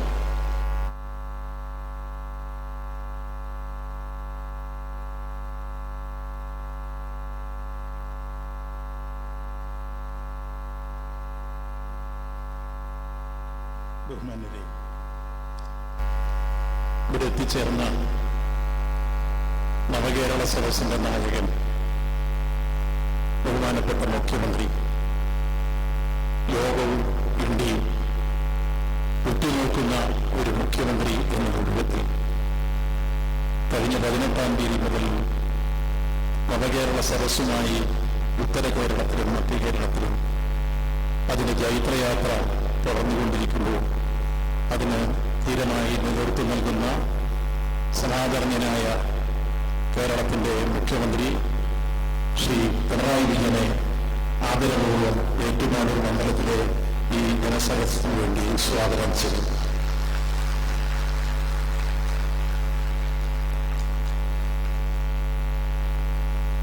റവന്യൂ മന്ത്രി ശ്രീ കെ രാജനവറുകളെ സ്വാഗതം ചെയ്യുന്നു. ശ്രീ റോഷി അഗസ്റ്റിൻ ജലവിഭവ മന്ത്രി സ്വാഗതം ചെയ്യുന്നു. ശ്രീ എ കെ ശശീന്ദ്രൻ വനം വന്യജീവി മന്ത്രി സ്വാഗതം ചെയ്യുന്നു. ശ്രീ കെ കൃഷ്ണൻകുട്ടി വൈദ്യുതി വകുപ്പ് മന്ത്രി സ്വാഗതം ചെയ്യുന്നു. അഡ്വക്കേറ്റ് ആന്റണി രാജു ഗതാഗത വകുപ്പ് മന്ത്രി സ്വാഗതം ചെയ്യുന്നു. അഹമ്മദ് ദേവഗോവിൽ ബഹുമാനപ്പെട്ട തുറമുഖം മ്യൂസിയം വകുപ്പ് മന്ത്രി സ്വാഗതം ചെയ്യുന്നു. ശ്രീ കെ രാധാകൃഷ്ണൻ ദേവസ്വം പട്ടികവർഗ പിന്നോക്ക സമുദായക്ഷേമ വകുപ്പ് മന്ത്രി സ്വാഗതം ചെയ്യുന്നു. ബഹുമാനപ്പെട്ട ധനകാര്യമന്ത്രി ശ്രീ കെ എം ബാലഗോപാൽ സ്വാഗതം ചെയ്യുന്നു. ബഹുമാനപ്പെട്ട പി രാജീവ് വ്യവസായ വകുപ്പ് മന്ത്രി സ്വാഗതം ചെയ്യുന്നു. ശ്രീമതി ജെ ചിഞ്ചൂറാണി മൃഗസംരക്ഷണ ക്ഷീരവകുപ്പ് മന്ത്രി സ്വാഗതം ചെയ്യുന്നു. ശ്രീ സജി ചെറിയാൻ ഫിഷറീസ് വകുപ്പ് മന്ത്രി സ്വാഗതം ചെയ്യുന്നു. Advocate P A Muhammad Riyas സ്വാഗതം ചെയ്യുന്നു. ശ്രീ പി പ്രസാദ് കൃഷി വകുപ്പ് മന്ത്രി സ്വാഗതം ചെയ്തു. ശ്രീ വി ശിവൻകുട്ടി പൊതുവിദ്യാഭ്യാസ വകുപ്പ് മന്ത്രി സ്വാഗതം ചെയ്യുന്നു. ശ്രീ എം വി രാജേഷ് തദ്ദേശ സ്വയംഭരണ വകുപ്പ് മന്ത്രി സ്വാഗതം ചെയ്യുന്നു. അഡ്വക്കേറ്റ് ഡി ആർ അനിൽ ഭക്ഷ്യ സിവിൽ സപ്ലൈസ് വകുപ്പ് മന്ത്രി സ്വാഗതം ചെയ്യുന്നു. ഡോക്ടർ ആർ ബിന്ദു ഉന്നത വിദ്യാഭ്യാസ മന്ത്രി സ്വാഗതം ചെയ്യുന്നു. ശ്രീമതി വീണ ജോർജ് ആരോഗ്യ വകുപ്പ് മന്ത്രി സ്വാഗതം ചെയ്യുന്നു. പി അബ്ദുൾ റഹ്മാൻ കായിക വകുപ്പ് മന്ത്രി സ്വാഗതം ചെയ്യുന്നു. Shri Jose K Mani M P, Shri Thomas Chazhikadan, Shrimati K V Bindu തുടങ്ങി ശ്രീ കളക്ടർ ഉൾപ്പെടെ വേദിയിലും സദസ്സിലുമുള്ള എല്ലാവരെയും ഒരിക്കൽ കൂടി സ്വാഗതം ചെയ്യുന്നു. എല്ലാവർക്കും അറിയാവുന്നതുപോലെ കഴിഞ്ഞ 18-ാം തീയതി മഞ്ചേശ്വരത്ത് നിന്ന് ആരംഭിച്ച ഈ വികസന നവകേരള സദസ്സ് സമാനതകളില്ലാത്ത ജനസഞ്ചയമാണ് എങ്ങും എവിടെയും കാണാൻ കഴിഞ്ഞത്. ഇവിടെയും നമുക്ക് പരിമിതമായ സൗകര്യം മാത്രമുള്ള സ്റ്റേഡിയം മാത്രമാണുള്ളൂ. ഇതിന് വലിയൊരു സ്റ്റേഡിയം നമുക്കില്ല. ഭാവിയിൽ നമുക്കത് പരിഹരിക്കണം എന്ന കാര്യത്തിൽ സംശയമില്ല. നമ്മുടെ ഏറ്റുമാനൂർ മണ്ഡലത്തെ സംബന്ധിച്ചിടത്തോളം നമ്മൾ എല്ലാവർക്കും അറിയാവുന്ന പോലെ 2021 ജൂലൈ 17 ഒരു വികസന ശില്പശാല ഈ മണ്ഡലത്തിൽ നടന്നിരുന്നു. ഈ മണ്ഡലത്തിലെ എല്ലാ ജനപ്രതിനിധികളും പൗരപ്രമുഖന്മാരും സമൂഹത്തിന്റെ ഒരു പരിശോധന പങ്കെടുത്ത വികസന ശില്പശാലയാണ് MG യൂണിവേഴ്സിറ്റിയുടെ ഓഡിറ്റോറിയത്തിൽ ജസ്റ്റിസ് കെ ടി തോമസ് അവർ ഉദ്ഘാടനം ചെയ്തത്. അതിനുശേഷം നമ്മളന്ന് പറഞ്ഞിരുന്നു, ഈ ഉണ്ടാക്കിയ ശില്പശാലയിലെ എല്ലാ കാര്യങ്ങളും 2 വർഷം കൂടുമ്പോൾ പരിശോധിക്കും. ബഹുമാനപ്പെട്ട മുഖ്യമന്ത്രിയുടെ നേതൃത്വത്തിൽ കേരളത്തിലെ ഇടതുപക്ഷ ജനാധിപത്യ ഗവൺമെന്റ് പ്രകടന പത്രികയിലെ കാര്യങ്ങൾ ഓരോ വർഷവും പ്രോഗ്രസ് റിപ്പോർട്ട് തരുന്ന പോലെ അതിന്റെ വികസന റിപ്പോർട്ട് എല്ലാ പഞ്ചായത്തുകളിലും എത്തിച്ചു കഴിഞ്ഞിട്ടുണ്ട്. തുടർന്ന് അവശേഷിക്കുന്ന പ്രശ്നങ്ങൾ അടുത്ത 2 വർഷത്തിനുള്ളിൽ വീണ്ടും അവലോകനം ചെയ്ത് ഏതാണ്ട് 5 വർഷം എത്തുമ്പോഴേക്ക് ഈ മണ്ഡലത്തെ സംബന്ധിച്ചുള്ള വികസനത്തിന്റെ കാഴ്ചപ്പാട് നാം രൂപം കൊടുത്തത് പൂർണ്ണമായി നടപ്പിലാക്കാൻ സംസ്ഥാന ഗവൺമെന്റിന്റെ എല്ലാ സഹായത്തോടെയും മുന്നോട്ട് വരുമെന്ന കാര്യം സൂചിപ്പിച്ചുകൊണ്ട് ഇതുവരെ ഈ മണ്ഡലത്തിൽ കഴിഞ്ഞ 7 വർഷക്കാലത്തിലേറെയായി സമാനതകളില്ലാത്ത വികസനക്ഷേമ പ്രവർത്തനങ്ങൾ നടന്നു കഴിഞ്ഞിരിക്കുന്നു എന്ന അഭിമാനപൂർവ്വത്തോടെയാണ് ഈ നവകേരള സദസ്സിലേക്ക് നിങ്ങളും ഞാനും എത്തിയിട്ടുള്ളത്. ആ നവകേരള സദസ്സിലെത്തുമ്പോൾ ഇത്തരത്തിലുള്ള വികസന പ്രവർത്തനങ്ങൾക്കെല്ലാം സഹായകരമായ നേതൃത്വപരമായ പങ്കുവഹിച്ച മുഖ്യമന്ത്രിയും മന്ത്രിമാരും ഇപ്പോൾ നമ്മുടെ മുമ്പിൽ നമ്മളെ കാണാൻ എത്തിച്ചേർന്നിരിക്കുന്നു. ഈ മഹാസംഗമം ഉദ്ഘാടനം ചെയ്യാൻ കേരളത്തിന്റെ സമാരാധ്യനായ മുഖ്യമന്ത്രി ശ്രീ പിണറായി വിജയനെ ആദരപൂർവ്വം ക്ഷണിച്ചുകൊണ്ട് എന്റെ ചെറിയ വാക്കുകൾ അവസാനിപ്പിക്കും.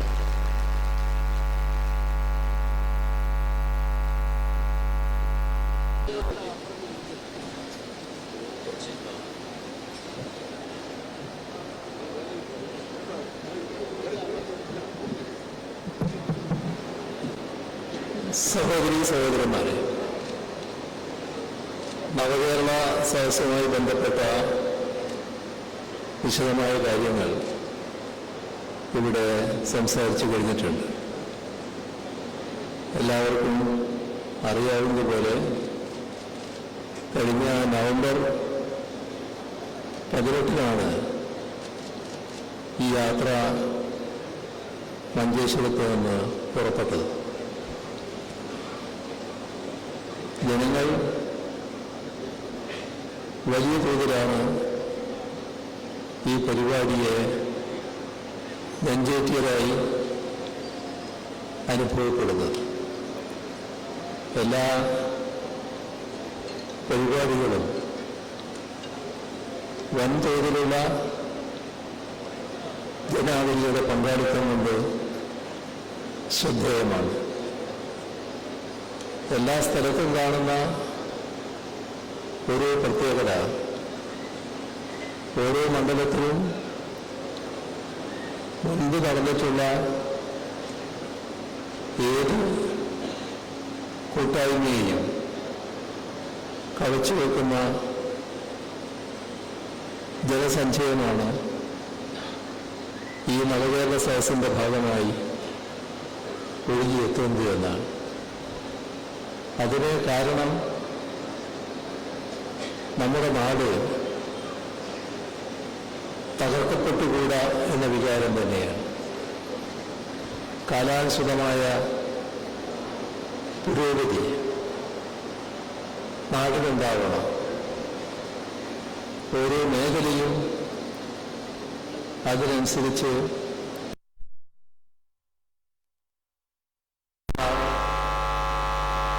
ജനങ്ങൾ കാണുന്നത്. അതിന്റെ ഭാഗമായി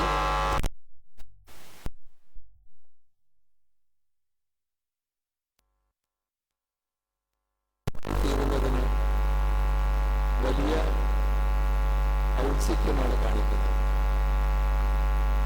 ഇവിടെ നമ്മുടെ രാജ്യം എങ്ങനെ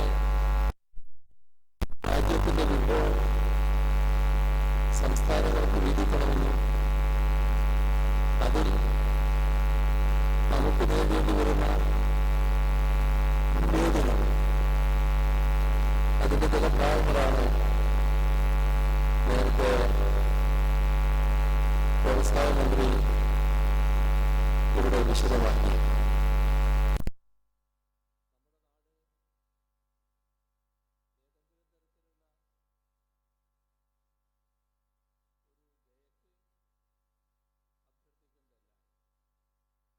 നമുക്ക് അർഹതപ്പെട്ട നികുതി വിഹിതം ലഭിക്കണം. നമുക്ക് അർഹതപ്പെട്ട റവന്യൂ കമ്പനി ഗ്രാന്റ് ലഭിക്കണം. നമുക്ക് അർഹതപ്പെട്ട രീതിയിലുള്ള വായ്പ എടുക്കാൻ കഴിയണം. നമുക്ക് ലഭിക്കാനുള്ള ചെലവിട്ട് കഴിഞ്ഞ വിവിധ പദ്ധതികളുടെ ഭാഗമായി നൽകേണ്ട തുക കുടിശ്ശികയാക്കാതെ അത് ലഭിക്കണം. ഇതാണ് ഈ പരിപാടിയിലൂടെ നാം ആവശ്യപ്പെടുന്നത്. ഈ പരിപാടി ധൂർത്താണെന്ന് ഈ സംസ്ഥാനത്തിന്റെ ഭരണഘടനാ തലവൻ ഇന്ന് കാലത്ത് പറഞ്ഞല്ലോ എന്ന് നേരത്തെ മാധ്യമപ്രവർത്തകരെ കണ്ടപ്പോൾ അവര് ഞങ്ങളോട് ചോദിക്കുകയാണ്. ഇതിനെപ്പറ്റി ധൂർത്താണെന്ന് പറഞ്ഞാൽ ആളുകള് കേരളത്തിന്റെ പൊതുവികാരത്തോടൊപ്പം ചേരാത്ത ഒരാളെ എന്ന് എല്ലാവർക്കും അറിയാം.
വാസുദൻ അധ്യക്ഷത വഹിക്കുന്നത്. അദ്ദേഹം സഹകരണ വകുപ്പ് മന്ത്രി എന്ന നിലയിൽ ഈ പരിപാടിയിൽ ഈ നവകേരള യാത്രയിൽ അംഗമാണ്. പക്ഷേ ഈ മണ്ഡലത്തിലെ നിയമസഭാംഗമാണ് അദ്ദേഹം. ആ നിലയിലാണ് അദ്ദേഹം ഇതിനകത്ത് അധ്യക്ഷത വഹിക്കുന്നത്. നമ്മുടെ സംസ്ഥാനത്ത് ഈ രീതിയിൽ 41 മണ്ഡലങ്ങളിൽ UDF MLA-മാരെ ഈ പരിപാടിയുടെ സംഘാടന ചുമതലയും അതേപോലെ നവകേരള സദസ്സിൽ അധ്യക്ഷത വഹിക്കേണ്ടതുമായിരുന്നു. അവരെ ബഹിഷ്കരിക്കാൻ തീരുമാനിച്ചതുകൊണ്ട് അവർക്കിതുമായി സഹകരിക്കാനാവുന്നില്ല. കേരളത്തിൽ 2021 മുൻപ് 2021 ശേഷം പ്രത്യേകിച്ചും ഇത്തരം പരിപാടികളുമായി സഹകരിക്കാതിരിക്കുന്ന സമീപനമാണ് കോൺഗ്രസും UDF-ഉം സ്വീകരിക്കുന്നത്. അവർ കാണുന്നത് ഈ പരിപാടികളൊന്നും കേരളത്തിൻ്റെ വികസന പരിപാടികൾ ഇപ്പോൾ വേണ്ട എന്നാണ്. ഞങ്ങൾ ഈ പ്രശ്നവുമായി ജനങ്ങളുടെ മുന്നിൽ വരാൻ എന്താണ് കാരണം? കേരളത്തിൻ്റെ കയ്യിലുണ്ടാകേണ്ട പണത്തിലാണ് കോടാനുകൂടി കുറവ് വരുന്നത്. ആ കുറവ് നമ്മുടെ നാടിൻ്റെ വികസന പ്രവർത്തനങ്ങളെയാണ് പ്രതികൂലമായി ബാധിക്കുക. നമുക്ക് നാടിൻ്റെ വിവിധ മേഖലകളിൽ ചെലവഴിക്കാൻ പണമില്ലാത്ത അവസ്ഥ വരും. ഇത് നമ്മുടെ നാട് കാലാനുസൃതമായ പുരോഗതി നേടാൻ കഴിയാത്ത നാടായി മാറുന്നവരുടെയാക്കും. അത് ഭാവി കേരളത്തോട് കാണിക്കുന്ന ഏറ്റവും വലിയ ക്രൂരതയാണ്. ഭാവി തലമുറ അന്നത്തെ ലോകത്തിൻ്റെ ഭാഗമായി നേടേണ്ടിയിരുന്ന കാര്യങ്ങളിൽ എത്തിപ്പെടാനാവാത്ത അവസ്ഥയിലെത്തി.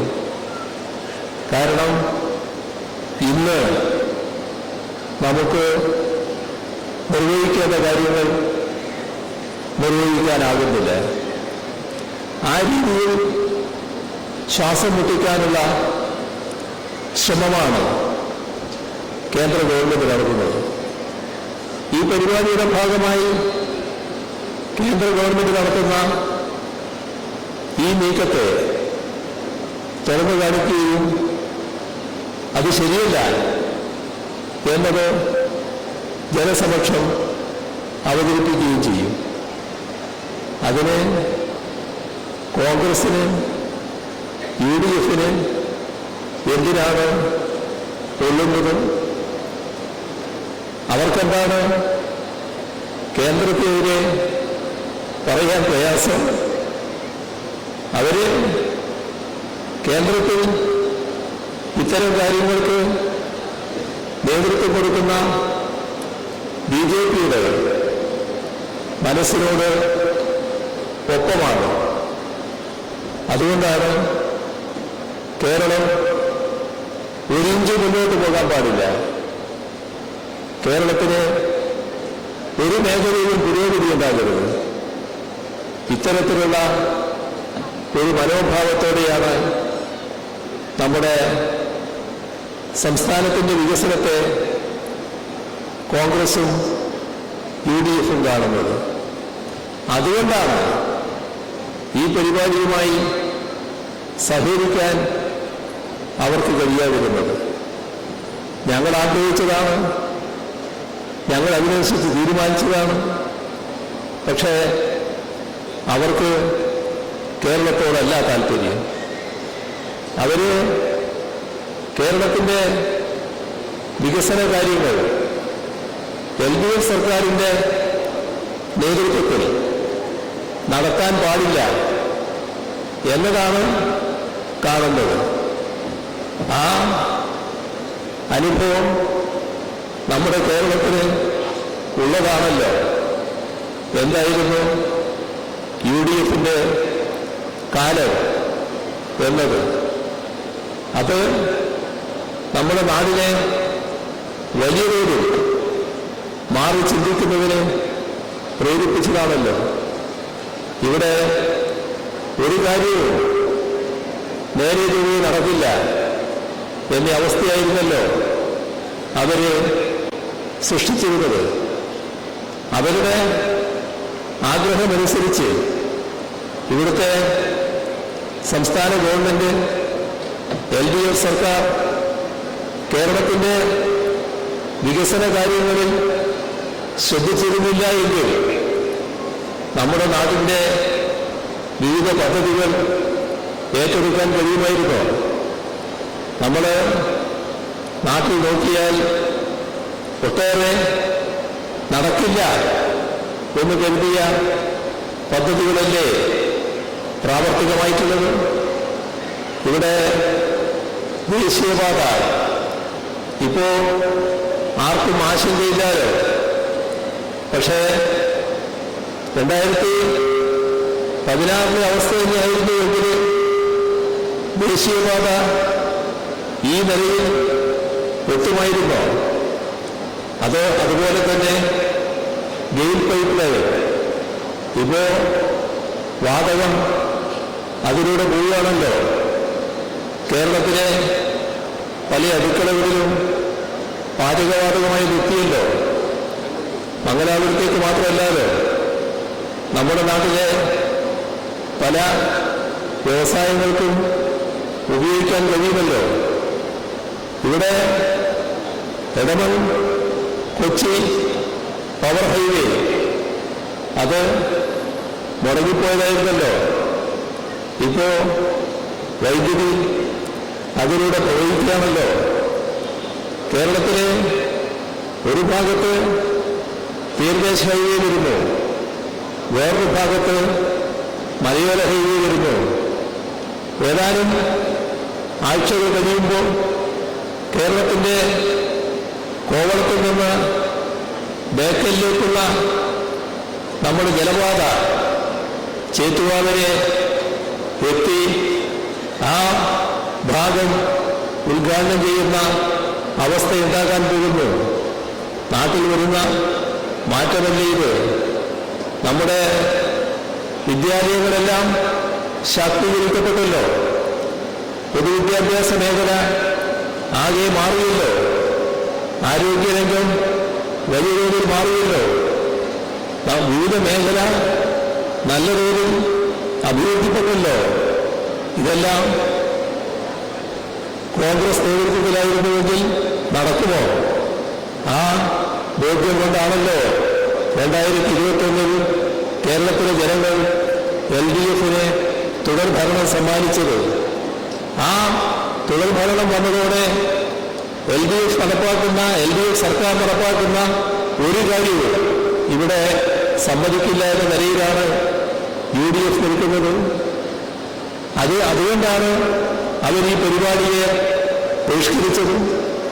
അവർ പറഞ്ഞ ആരോപണം ഇപ്പോ നമ്മുടെ ഭരണഘടനാ തലവൻ എടുത്തു പറയുകയാണ്.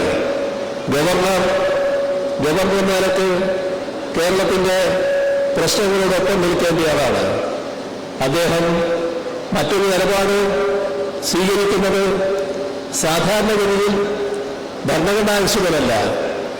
ഭരണഘടന വിഭാവനം ചെയ്ത അദ്ദേഹത്തിൽ നിക്ഷിപ്തമായ അധികാരങ്ങളുണ്ട്. അത് സ്റ്റേറ്റ് തലവെന്ന കാലത്ത് സ്റ്റേറ്റിന്റെ താല്പര്യത്തിന് വേണ്ടി നിലകൊള്ളലാണ്. അദ്ദേഹം എന്താണ് ചെയ്തുകൊണ്ടിരിക്കുന്നത്? ഇപ്പോ വിവാദമായ അദ്ദേഹത്തിന്റെ യാത്രയുണ്ടല്ലോ. എന്തിനായിരുന്നു ഡൽഹിയിൽ പോയത്? ഏതെങ്കിലും കേന്ദ്ര ഗവൺമെന്റുമായി ബന്ധപ്പെട്ട അധികൃതരുമായി എന്തെങ്കിലും ചർച്ച ചെയ്യാനായിരുന്നോ? ഏതെങ്കിലും ഔദ്യോഗിക കാര്യങ്ങൾക്കായിരുന്നോ? അതുമായി ബന്ധപ്പെട്ട് ഇപ്പൊ കേൾക്കുന്നത് ആ പോയത് RSS സംഘടിപ്പിച്ച ഒരു പരിപാടിയിൽ പങ്കെടുക്കാനായിരുന്നു എന്നാണ്. ആ പരിപാടി ഔദ്യോഗിക പരിപാടിയാണോ? RSS എന്നത് അദ്ദേഹത്തിന് നല്ല അംഗീകാരമുള്ള സംഘടനയായിരിക്കും. പക്ഷേ ഗവർണർ സ്ഥാനത്തിരുന്നു കൊണ്ട് ആ പരിപാടിക്കാണോ പോകേണ്ടത്? അവിടെ പോയി അവരെ തോൽപ്പിക്കാൻ പറ്റുന്ന വർത്തമാനങ്ങളാണല്ലോ പറഞ്ഞത്. അതിൻ്റെ ഭാഗമായാണല്ലോ കേരളത്തെ അപകീർത്തിപ്പെടുത്തും വിധം ഇത് തീർത്തും ദൂർത്താണ് എന്ന് പറയാനിടയായത്. നമ്മുടെ സംസ്ഥാനത്തിൻ്റെ ഇതേവരെയുള്ള അനുഭവമെടുത്താൽ ഇനി 23-ാം തീയതി ഈ പരിപാടി അവസാനിക്കുന്നവരെയുള്ള അനുഭവം മറച്ചാലില്ല. ജനസഹസ്രങ്ങളല്ലേ ഈ പരിപാടിയിൽ ഒഴുകിയെത്തുന്നത്? ഓരോ പരിപാടിയിലും 10,000-ങ്ങളല്ലേ പങ്കെടുക്കുന്നത്? എങ്ങനെ സാധാരണ ഒരു ഭരണകർത്താവിന് ഭരണഘടനാ പദവി വഹിക്കുന്നയാൾക്ക് ഇത്തരം ഒരു വർത്തമാനം പറയാൻ കഴിയുന്നു? എന്തും വിളിച്ചു പറയാവുന്ന ഒരു സ്ഥാനത്താണോ അദ്ദേഹം ഇരിക്കുന്നത്? അത് ഓർക്കണ്ടേ? ആരിഫ് മുഹമ്മദ് ഖാൻ എന്ന വ്യക്തിയല്ലാതെ പ്രശ്നം. ഇത് കേരളത്തിന്റെ ഗവർണർ കേരളത്തിന്റെ താല്പര്യത്തോടൊപ്പം നിൽക്കാൻ തയ്യാറാകണ്ടേ? എന്തും വിളിച്ചു പറയാവുന്ന അവസ്ഥ സ്വീകരിക്കാൻ പാടുണ്ടോ? എന്താണ് അദ്ദേഹം സ്വീകരിക്കുന്ന രീതികൾ? ഏതെങ്കിലും ഗവർണർക്ക് അനുകരിക്കാവുന്ന വഴിയാണോ? ആരെങ്കിലും ആ നിലപാടിനെ അനുകരിക്കാൻ തയ്യാറാകുമോ? മുരളീധരനുമായി ആലോചിച്ച് മുരളീധരന്റെ സർട്ടിഫിക്കറ്റിനനുസരിച്ച് കാര്യങ്ങൾ നീക്കാൻ തയ്യാറായാൽ ഇതിനപ്പുറവും സംഭവിക്കുമെന്ന് ആരിഫ് മുഹമ്മദ് ഖാൻ കാണണം. ഗവർണറായി നിൽക്കണം. വല്ലാതെ വിരട്ടിക്കളിയാമെന്ന ധാരണയിൽ തുടങ്ങണ്ട. ആ വിരട്ടലൊന്നും കേരളത്തിലേശില്ല എന്നത് മനസ്സിലാക്കിക്കൊള്ളണം. എന്തോ വലിയ അധികാരം കയ്യിലുണ്ട്, അതുകൊണ്ട് എന്തോ അങ്ങ് ചെയ്തു കളയും എന്ന മട്ടിലൊക്കെയാണ് ചില ഭാവങ്ങൾ. അതൊക്കെ ചില വൈകിട്ടങ്ങൾ മാത്രമാണ്. അതൊന്നും നമ്മുടെ രാജ്യത്ത് പ്രായോഗികമാക്കാൻ കഴിയുന്നതല്ല ഇന്ന് എന്നത് മനസ്സിലാക്കാൻ അദ്ദേഹത്തിന് കഴിയണം. വിവേകം വേണം. എന്തും കാണിച്ചു കളയാമെന്ന് ധരിക്കരുത്. എന്തും ചെയ്യാമെന്ന് ധരിക്കരുത്. എന്തിനേയും വെല്ലുവിളിച്ചു കഴിയാമെന്ന് ധരിക്കരുത്. അതിനൊന്നുമല്ല ആ സ്ഥാനം. ആ സ്ഥാനത്ത് ഇരിക്കുമ്പോൾ ചെയ്യേണ്ട കാര്യം എന്താണോ അത് മാത്രമേ ചെയ്യാൻ പാടുള്ളൂ. അതിനാണ് നിങ്ങൾക്ക് ഭരണഘടനാ സംരക്ഷണമുള്ളത്. ആ പദവിയുടെ മഹത്വം കളഞ്ഞു കുളിക്കരുത്. അത് മനസ്സിലാക്കി പെരുമാറാൻ ആരിഫ് മുഹമ്മദ് ഖാൻ എന്ന വ്യക്തിക്ക് കഴിഞ്ഞാൽ നല്ലത്.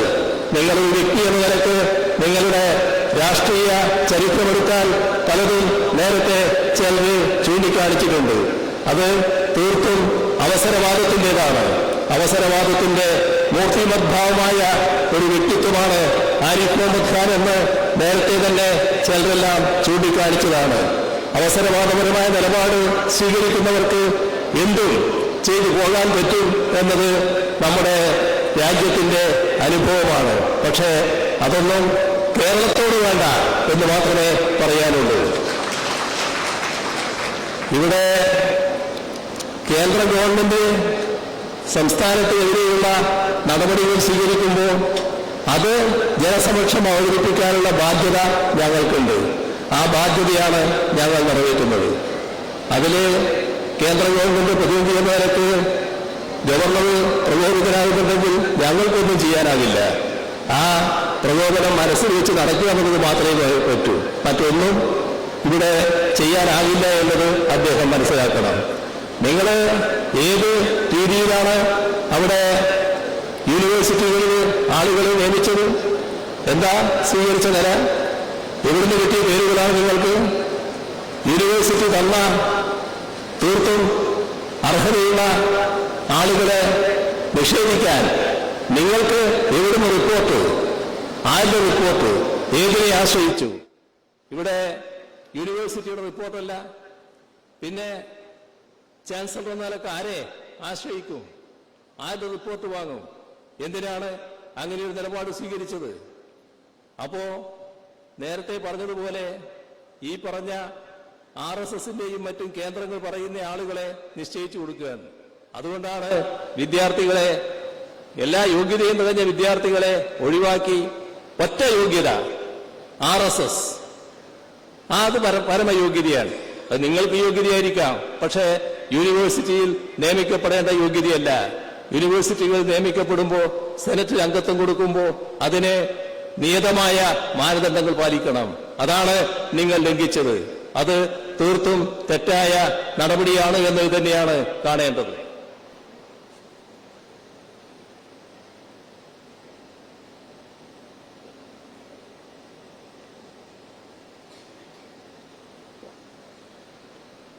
നമ്മുടെ സംസ്ഥാനത്തിന്റെ പൊതുവായ സ്ഥിതിവിശേഷം ഇവിടെ ഇതുകൊണ്ടൊന്നും ലഘൂകരിച്ച് കാണാൻ പറ്റില്ല. നമുക്ക് മുന്നേറിയേ പറ്റൂ. അതിന് ആവശ്യമായ സഹകരണം കേന്ദ്ര സർക്കാരിൽ നിന്ന് ലഭ്യമാകേണ്ടതുണ്ട്. കാരണം കേരളം രാജ്യത്തിന്റെ ഭാഗമാണ്. നമ്മുടെ നേരത്തെ ഇവിടെ പറഞ്ഞല്ലോ, നമ്മുടെ അടക്കം ജനങ്ങളിൽ നിന്ന് പിരിക്കുന്ന നികുതിയാണ് കേന്ദ്ര സർക്കാരിന്റെ കയ്യിലുള്ളത്. അതിൽ കേരളത്തെ മാറ്റി നിർത്താനാവില്ല. കേരളത്തിന് അർഹമായത് ആ സഹായം ലഭ്യമാക്കുക തന്നെ വേണം. ഇപ്പോ നമ്മുടെ UDF എംപിമാര് സ്വീകരിച്ച നില കണ്ടില്ലേ? ഞങ്ങള് ഈ സദസ്സിൽ ഇന്നലെ വരെ പറഞ്ഞുകൊണ്ടിരുന്നൊരു കാര്യമുണ്ട്. ആ കാര്യം നേരത്തെയുള്ള ഒരു പാർലമെന്റ് അംഗങ്ങളുടെ യോഗം, ആ യോഗത്തിന് മുൻപാകെ നമ്മൾ സംസ്ഥാന സർക്കാർ ഒരു ആവശ്യം ഉന്നയിച്ചു. അത് കേരളത്തോട് കേന്ദ്രം കാണിക്കുന്ന അവഗണനയെ ആകെ നിരത്തി വെച്ചുകൊണ്ടാണ്. ഇത് നീതികേടാണ്. നിങ്ങൾ എല്ലാവരും സംയുക്തമായി കേന്ദ്ര ധനമന്ത്രിയെ കാണണം, ഈ നീതികേട് തിരുത്തണം എന്നാവശ്യപ്പെടുന്നു. എല്ലാവരും സമ്മതിച്ചു. പക്ഷേ നിവേദനത്തിൽ ഒപ്പിടാൻ തയ്യാറായില്ല അവിടെ എത്തിയപ്പോൾ. ഇത് പണ്ടാണ് കേട്ടോ. ഇത് ഈ ചെയ്ത അവരോട് തന്നെ ഇപ്പൊ കഴിഞ്ഞ യോഗത്തിൽ ഞങ്ങൾ വീണ്ടും അഭ്യർത്ഥിച്ചു. അഭ്യർത്ഥിച്ചപ്പോൾ എല്ലാവരും അംഗീകരിച്ചു. അവരും അംഗീകരിക്കുകയാണ്, ഞങ്ങൾ കാണാം, നിവേദനം കൊടുക്കാം,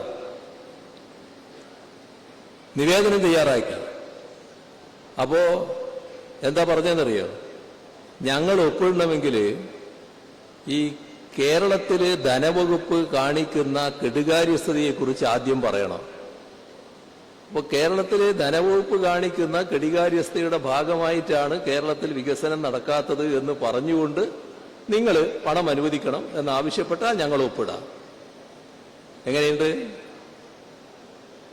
എന്താണ് കേരളത്തിലെ UDF എംപിമാർക്ക് ഇതിന്റെ ഇത്തരത്തിലൊരു നിലപാടെടുക്കാൻ കാരണം?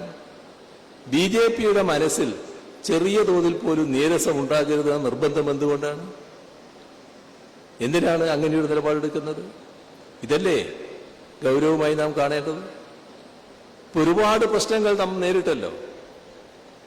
അതിൽ കേരളത്തോട് കേന്ദ്രം കാണിച്ച അവഗണനയും വിവേചനവും വളരെ കടുത്തതാണല്ലോ.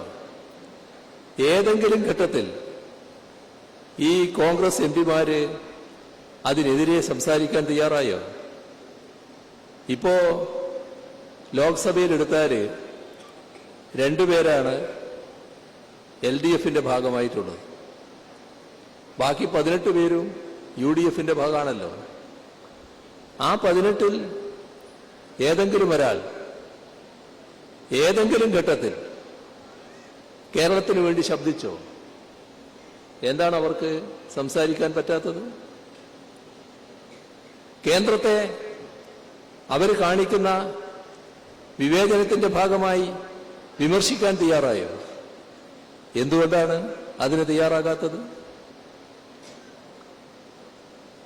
18 എംപിമാരല്ലേ? കേരളത്തിന്റെ ശബ്ദം ശരിയായ രീതിയിൽ ഉയർന്നില്ലല്ലോ, അത് ഉയർത്താൻ പറ്റിയില്ലല്ലോ. എങ്ങനെ ലോക്സഭയിൽ പ്രതിനിധിക്കും? 20-ൽ 18 പേര് നിശബ്ദത പാലിച്ചാൽ ആ ശബ്ദം പ്രതിനിധിക്കുമോ? നമ്മുടെ കേരളത്തിന്റെ ശബ്ദം വിവിധ ഘട്ടങ്ങളിൽ ലോക്സഭയിലും മറ്റും വലിയ തോതിൽ ഉയരുന്നതാണല്ലോ, പാർലമെന്റിൽ വലിയ തോതിൽ ഉയരുന്നതാണല്ലോ. ഇപ്പോൾ മതനിരപേക്ഷത വെല്ലുവിളിക്കപ്പെട്ട അവസരങ്ങളുണ്ടായി. ആ മതനിരപേക്ഷത വെല്ലുവിളിക്കപ്പെടുമ്പോൾ അതിനെതിരെ ഉറച്ച ശബ്ദം കേരളത്തിൽ നിന്നുണ്ടായോ? കേരളത്തിൻ്റെതായ ശബ്ദം ആ രീതിയിൽ ഉയർത്താൻ പറ്റിയില്ലല്ലോ. കാരണം 20-ൽ 18 പേര് ഇവരാണ്. മതനിരപേക്ഷത സംരക്ഷിക്കണമെങ്കിൽ വർഗീയതയോട് വിട്ടുവീഴ്ചയില്ലാത്ത സമീപനം സ്വീകരിക്കണം. വർഗീയതയോട് വിട്ടുവീഴ്ചയില്ലാത്ത സമീപനം ഏതെങ്കിലും ഘട്ടത്തിൽ കോൺഗ്രസിന് സ്വീകരിക്കാൻ കഴിഞ്ഞിട്ടുണ്ടോ? എല്ലാ ഘട്ടത്തിലും വർഗീയതയുമായി സമരസപ്പെട്ടു പോവുകയല്ലേ ചെയ്തിട്ടുള്ളത്? അതല്ലേ കോൺഗ്രസിന്റെ പ്രത്യേകത. അതുകൊണ്ടല്ലേ കേരളത്തിന്റെ ശബ്ദം ദുർബലമായി പോയത്. കാരണം കോൺഗ്രസിന്റെ രീതിയാണല്ലോ കേരളത്തിൽ നിന്നുള്ള കോൺഗ്രസ് എംപിമാര് സ്വീകരിക്കുക. വർഗീയതയെ വിട്ടുവീഴ്ചയില്ലാതെ എതിർക്കാൻ തയ്യാറല്ലോ. ഇത് നമ്മുടെ അനുഭവത്തിലുള്ളതല്ലേ. ഇപ്പൊ ഏറ്റവും ഒടുവിലുള്ള മറ്റ് സംഭവങ്ങളുടെ ഉദാഹരണങ്ങളിലേക്കൊന്നും ഞാൻ പോകുന്നില്ല. ഒരുപാട് സംഭവങ്ങള്, വർഗീയ ലഹളകള്, വർഗീയ കലാപങ്ങള്, കൂട്ടക്കൊലകള്, അതിന്റെ ഭാഗമായി തന്നെ വംശഹത്യ വരെ നടന്ന ഘട്ടങ്ങള്. ആ ഘട്ടത്തിലൊക്കെ വലിയ തോതിലല്ലേ നമ്മുടെ കേരളത്തിന്റെ ശബ്ദം പാർലമെന്റിൽ ഉയർന്നിരുന്നത്. എന്തുകൊണ്ടാണ്? കേരളത്തിൽ നിന്നുള്ള LDF എംപിമാര് വർഗീയതയോട് വിട്ടുവീഴ്ചയില്ലാതെ സമീപനമാണ് സ്വീകരിക്കുക. ആ സമീപനത്തിന്റെ ഭാഗമായല്ലേ ദേശീയ തലത്തിൽ ഇടതുപക്ഷത്തിനും കേരളത്തിൽ LDFനും വ്യക്തതയാർന്ന നിലപാടല്ലേ? അതിന്റെ പ്രതിഫലനമല്ലേ പാർലമെന്റിലൊക്കെ കണ്ടിരുന്നത്. കേരളത്തിന്റെ പാർലമെന്റ് അംഗങ്ങളിലെ LDF എണ്ണം കുറഞ്ഞു പോയപ്പോ സംഭവിച്ചതല്ലേ ഇത്. ഇപ്പൊ സമീപകാലം എന്നതുകൊണ്ട് ഞാൻ ഉദ്ദേശിച്ചത് കമൽനാഥ് സ്വീകരിച്ച ഒരു നടപടിയാണ്. കമൽനാഥ് കോൺഗ്രസിന്റെ പ്രധാനപ്പെട്ട മുഖമാണല്ലോ രാജ്യത്തെ. എന്താ അദ്ദേഹം സ്വീകരിച്ചത്? നരേന്ദ്രമോദി അയോധ്യയിൽ പൂജ നടത്തുന്നു. അതിന് മറുപടി എന്താണ് കമൽനാഥ് കാണിച്ചത്? കമൽനാഥിന്റെ വീട്ടിൽ പൂജ. അപ്പോൾ ബി.ജെ.പിയുടെ അതേ രീതി സ്വീകരിച്ചുകൊണ്ട് മറുപടിയാണ്. ഇപ്പോ മധ്യപ്രദേശില് വലിയ തോതിലുള്ള തെരഞ്ഞെടുപ്പ് പോരാട്ടമാണല്ലോ നടന്നത്. നല്ല രീതിയിൽ ബി.ജെ.പി തറവറ്റും എന്ന അന്തരീക്ഷമായിരുന്നു അവിടെ. കമൽനാഥിന്റെ പ്രസ്താവന, രാമക്ഷേത്രത്തിന്റെ കാര്യത്തിൽ ബി.ജെ.പി ക്രെഡിറ്റൊന്നും അവകാശപ്പെടണ്ട, അതിന്റെ ക്രെഡിറ്റ് മുഴുവൻ രാജീവ് ഗാന്ധിക്ക് അവകാശപ്പെട്ടതാണ്. എങ്ങനെയുണ്ട് നേരിടുന്ന രീതി? എങ്ങനെയുണ്ട്? ഛത്തീസ്ഗഡിലെ നല്ല രീതിയിൽ കോൺഗ്രസ് ജയിച്ചു വരുമെന്നല്ലേ കണക്കാക്കിയിരുന്നത്? എന്തായിരുന്നു ഛത്തീസ്ഗഡിലെ ഗവൺമെന്റ് ചെയ്തത്? മണിപ്പൂരിനെ പോലെ ഒരു മതന്യൂനപക്ഷ വിഭാഗം എന്ന നിലക്ക് ഛത്തീസ്ഗഡിലെ ക്രൈസ്തവ ന്യൂനപക്ഷത്തിനെതിരെ വലിയ തോതിൽ ആക്രമണം അവിടെ നടന്നില്ലേ? അവിടുത്തെ കോൺഗ്രസ് ഗവൺമെന്റ് എന്ത് ചെയ്തു? അപ്പോ പൂർണ്ണ നിസ്സംഗത പാലിച്ചു. ആ അക്രമികളുടെ കൂടെ നിന്നു. അതല്ലേ നടന്നത്? അതിന്റെ ഭാഗമായി നേരത്തെ അനുകൂലിച്ച വലിയൊരു വിഭാഗം ഛത്തീസ്ഗഡിൽ നിങ്ങളെ അനുകൂലിച്ചോ? മറ്റുള്ളതിന്റെ കൂടെ അതും ഒരു കാരണമായിരുന്നില്ലേ നിങ്ങളുടെ അവിടുത്തെ പരാജയത്തിന്? പറഞ്ഞു വരുന്നത് വർഗീയതയോട് കോൺഗ്രസ് സ്വീകരിക്കുന്ന സമീപനമാണ്. ബി.ജെ.പിയുടെ അതേ ആടയാഭരണങ്ങൾ അണിയാൻ നോക്കൂ, അതേ രീതികൾ സ്വീകരിക്കും. ബി.ജെ.പിയുടെ അതേ രീതി ഉപയോഗിച്ച് ബി.ജെ.പി എതിർക്കാൻ കഴിയോ? മതനിരപേക്ഷത സംരക്ഷിക്കാൻ വർഗീയതയോട് വിട്ടുവീഴ്ചയില്ലാതെ സമീപനം സ്വീകരിക്കണ്ടേ? ഒരു ഘട്ടത്തിലും കോൺഗ്രസിനത് കഴിയുന്നില്ല. ആ കോൺഗ്രസിൽപ്പെട്ടവരെ ഇവിടുന്ന് നമ്മൾ കഴിഞ്ഞ തവണ വലിയ തോതിലാണ് പാർലമെന്റിലേക്ക് അയച്ചത്. നമ്മുടെ നാട് കേരളം നാണം കെട്ടുപോകുന്ന അവസ്ഥയായി. പല പ്രധാന പ്രശ്നങ്ങളിലും നമ്മുടെ ശബ്ദം ഉയരാതായി. അതല്ലേ സംഭവിച്ചത്? ഇത് നാം കണ്ടുപോകേണ്ടതാണ്. ബി.ജെ.പിയുടെ മനസ്സ് എല്ലാ കാര്യത്തിലും ബി.ജെ.പിയോടൊപ്പം നിൽക്കാൻ വല്ലാത്ത ത്വര. അതിന്റെ ഭാഗമാണ് കേന്ദ്രത്തിനെതിരെ നമ്മൾ കേന്ദ്രത്തിനെതിരെ ഇത്തരമൊരു പരിപാടി ആലോചിക്കുന്നതല്ല. കേന്ദ്രം നമ്മളെ അവഗണിക്കുകയാണ്, വിവേചനപരമായി പെരുമാറുകയാണ്. വേറെ മാർഗം നമ്മുടെ മുന്നിലില്ല. ജനങ്ങളുടെ മുന്നിൽ എല്ലാ കാര്യങ്ങളും തുറന്നു പറയുക, അതാണ് ഞങ്ങൾ സ്വീകരിച്ചത്. അതിനോട് പോലും സഹകരിക്കാൻ ഇവർക്ക് കഴിയുന്നില്ല. അതാണ് കോൺഗ്രസിന്റെ സമീപനം. ആ സമീപനം സ്വീകരിക്കുന്ന കോൺഗ്രസിനോട് ജനങ്ങൾ എങ്ങനെയാണ് പ്രതികരിക്കുന്നത്? ഓ, അങ്ങനെയാണോ? എന്നാൽ പിന്നെ ഒന്ന് കണ്ടിട്ടുണ്ട് കാര്യം എന്ന മട്ടിലാണ് ജനങ്ങൾ. അതാണ് ഈ നമ്മുടെ നവകേരള സദസ്സ് ഈ രീതിയിൽ അനിതര സാധാരണമായ വിജയം കൈവരിച്ചത്. 10,000-ങ്ങളാണ് ഓരോ പരിപാടിയിലും പങ്കെടുക്കുന്നത്. ആ 10,000-ങ്ങൾ കൃത്യമായ ഒരു സന്ദേശം സർക്കാരിന് നൽകുകയാണ്. നിങ്ങൾ ധൈര്യമായി മുന്നോട്ട് പോയിക്കോ, ഞങ്ങൾ കൂടെയുണ്ട്. എന്താണത്? അത് സർക്കാരിന് കൂടുതൽ കരുത്തു പകരുന്നതാണ്. അതിന് നന്ദി നന്ദി എന്ന് മാത്രം പറഞ്ഞുകൊണ്ട് അവസാനിപ്പിക്കുന്നു. നിങ്ങൾക്ക് എന്റെ അഭിവാദ്യങ്ങൾ.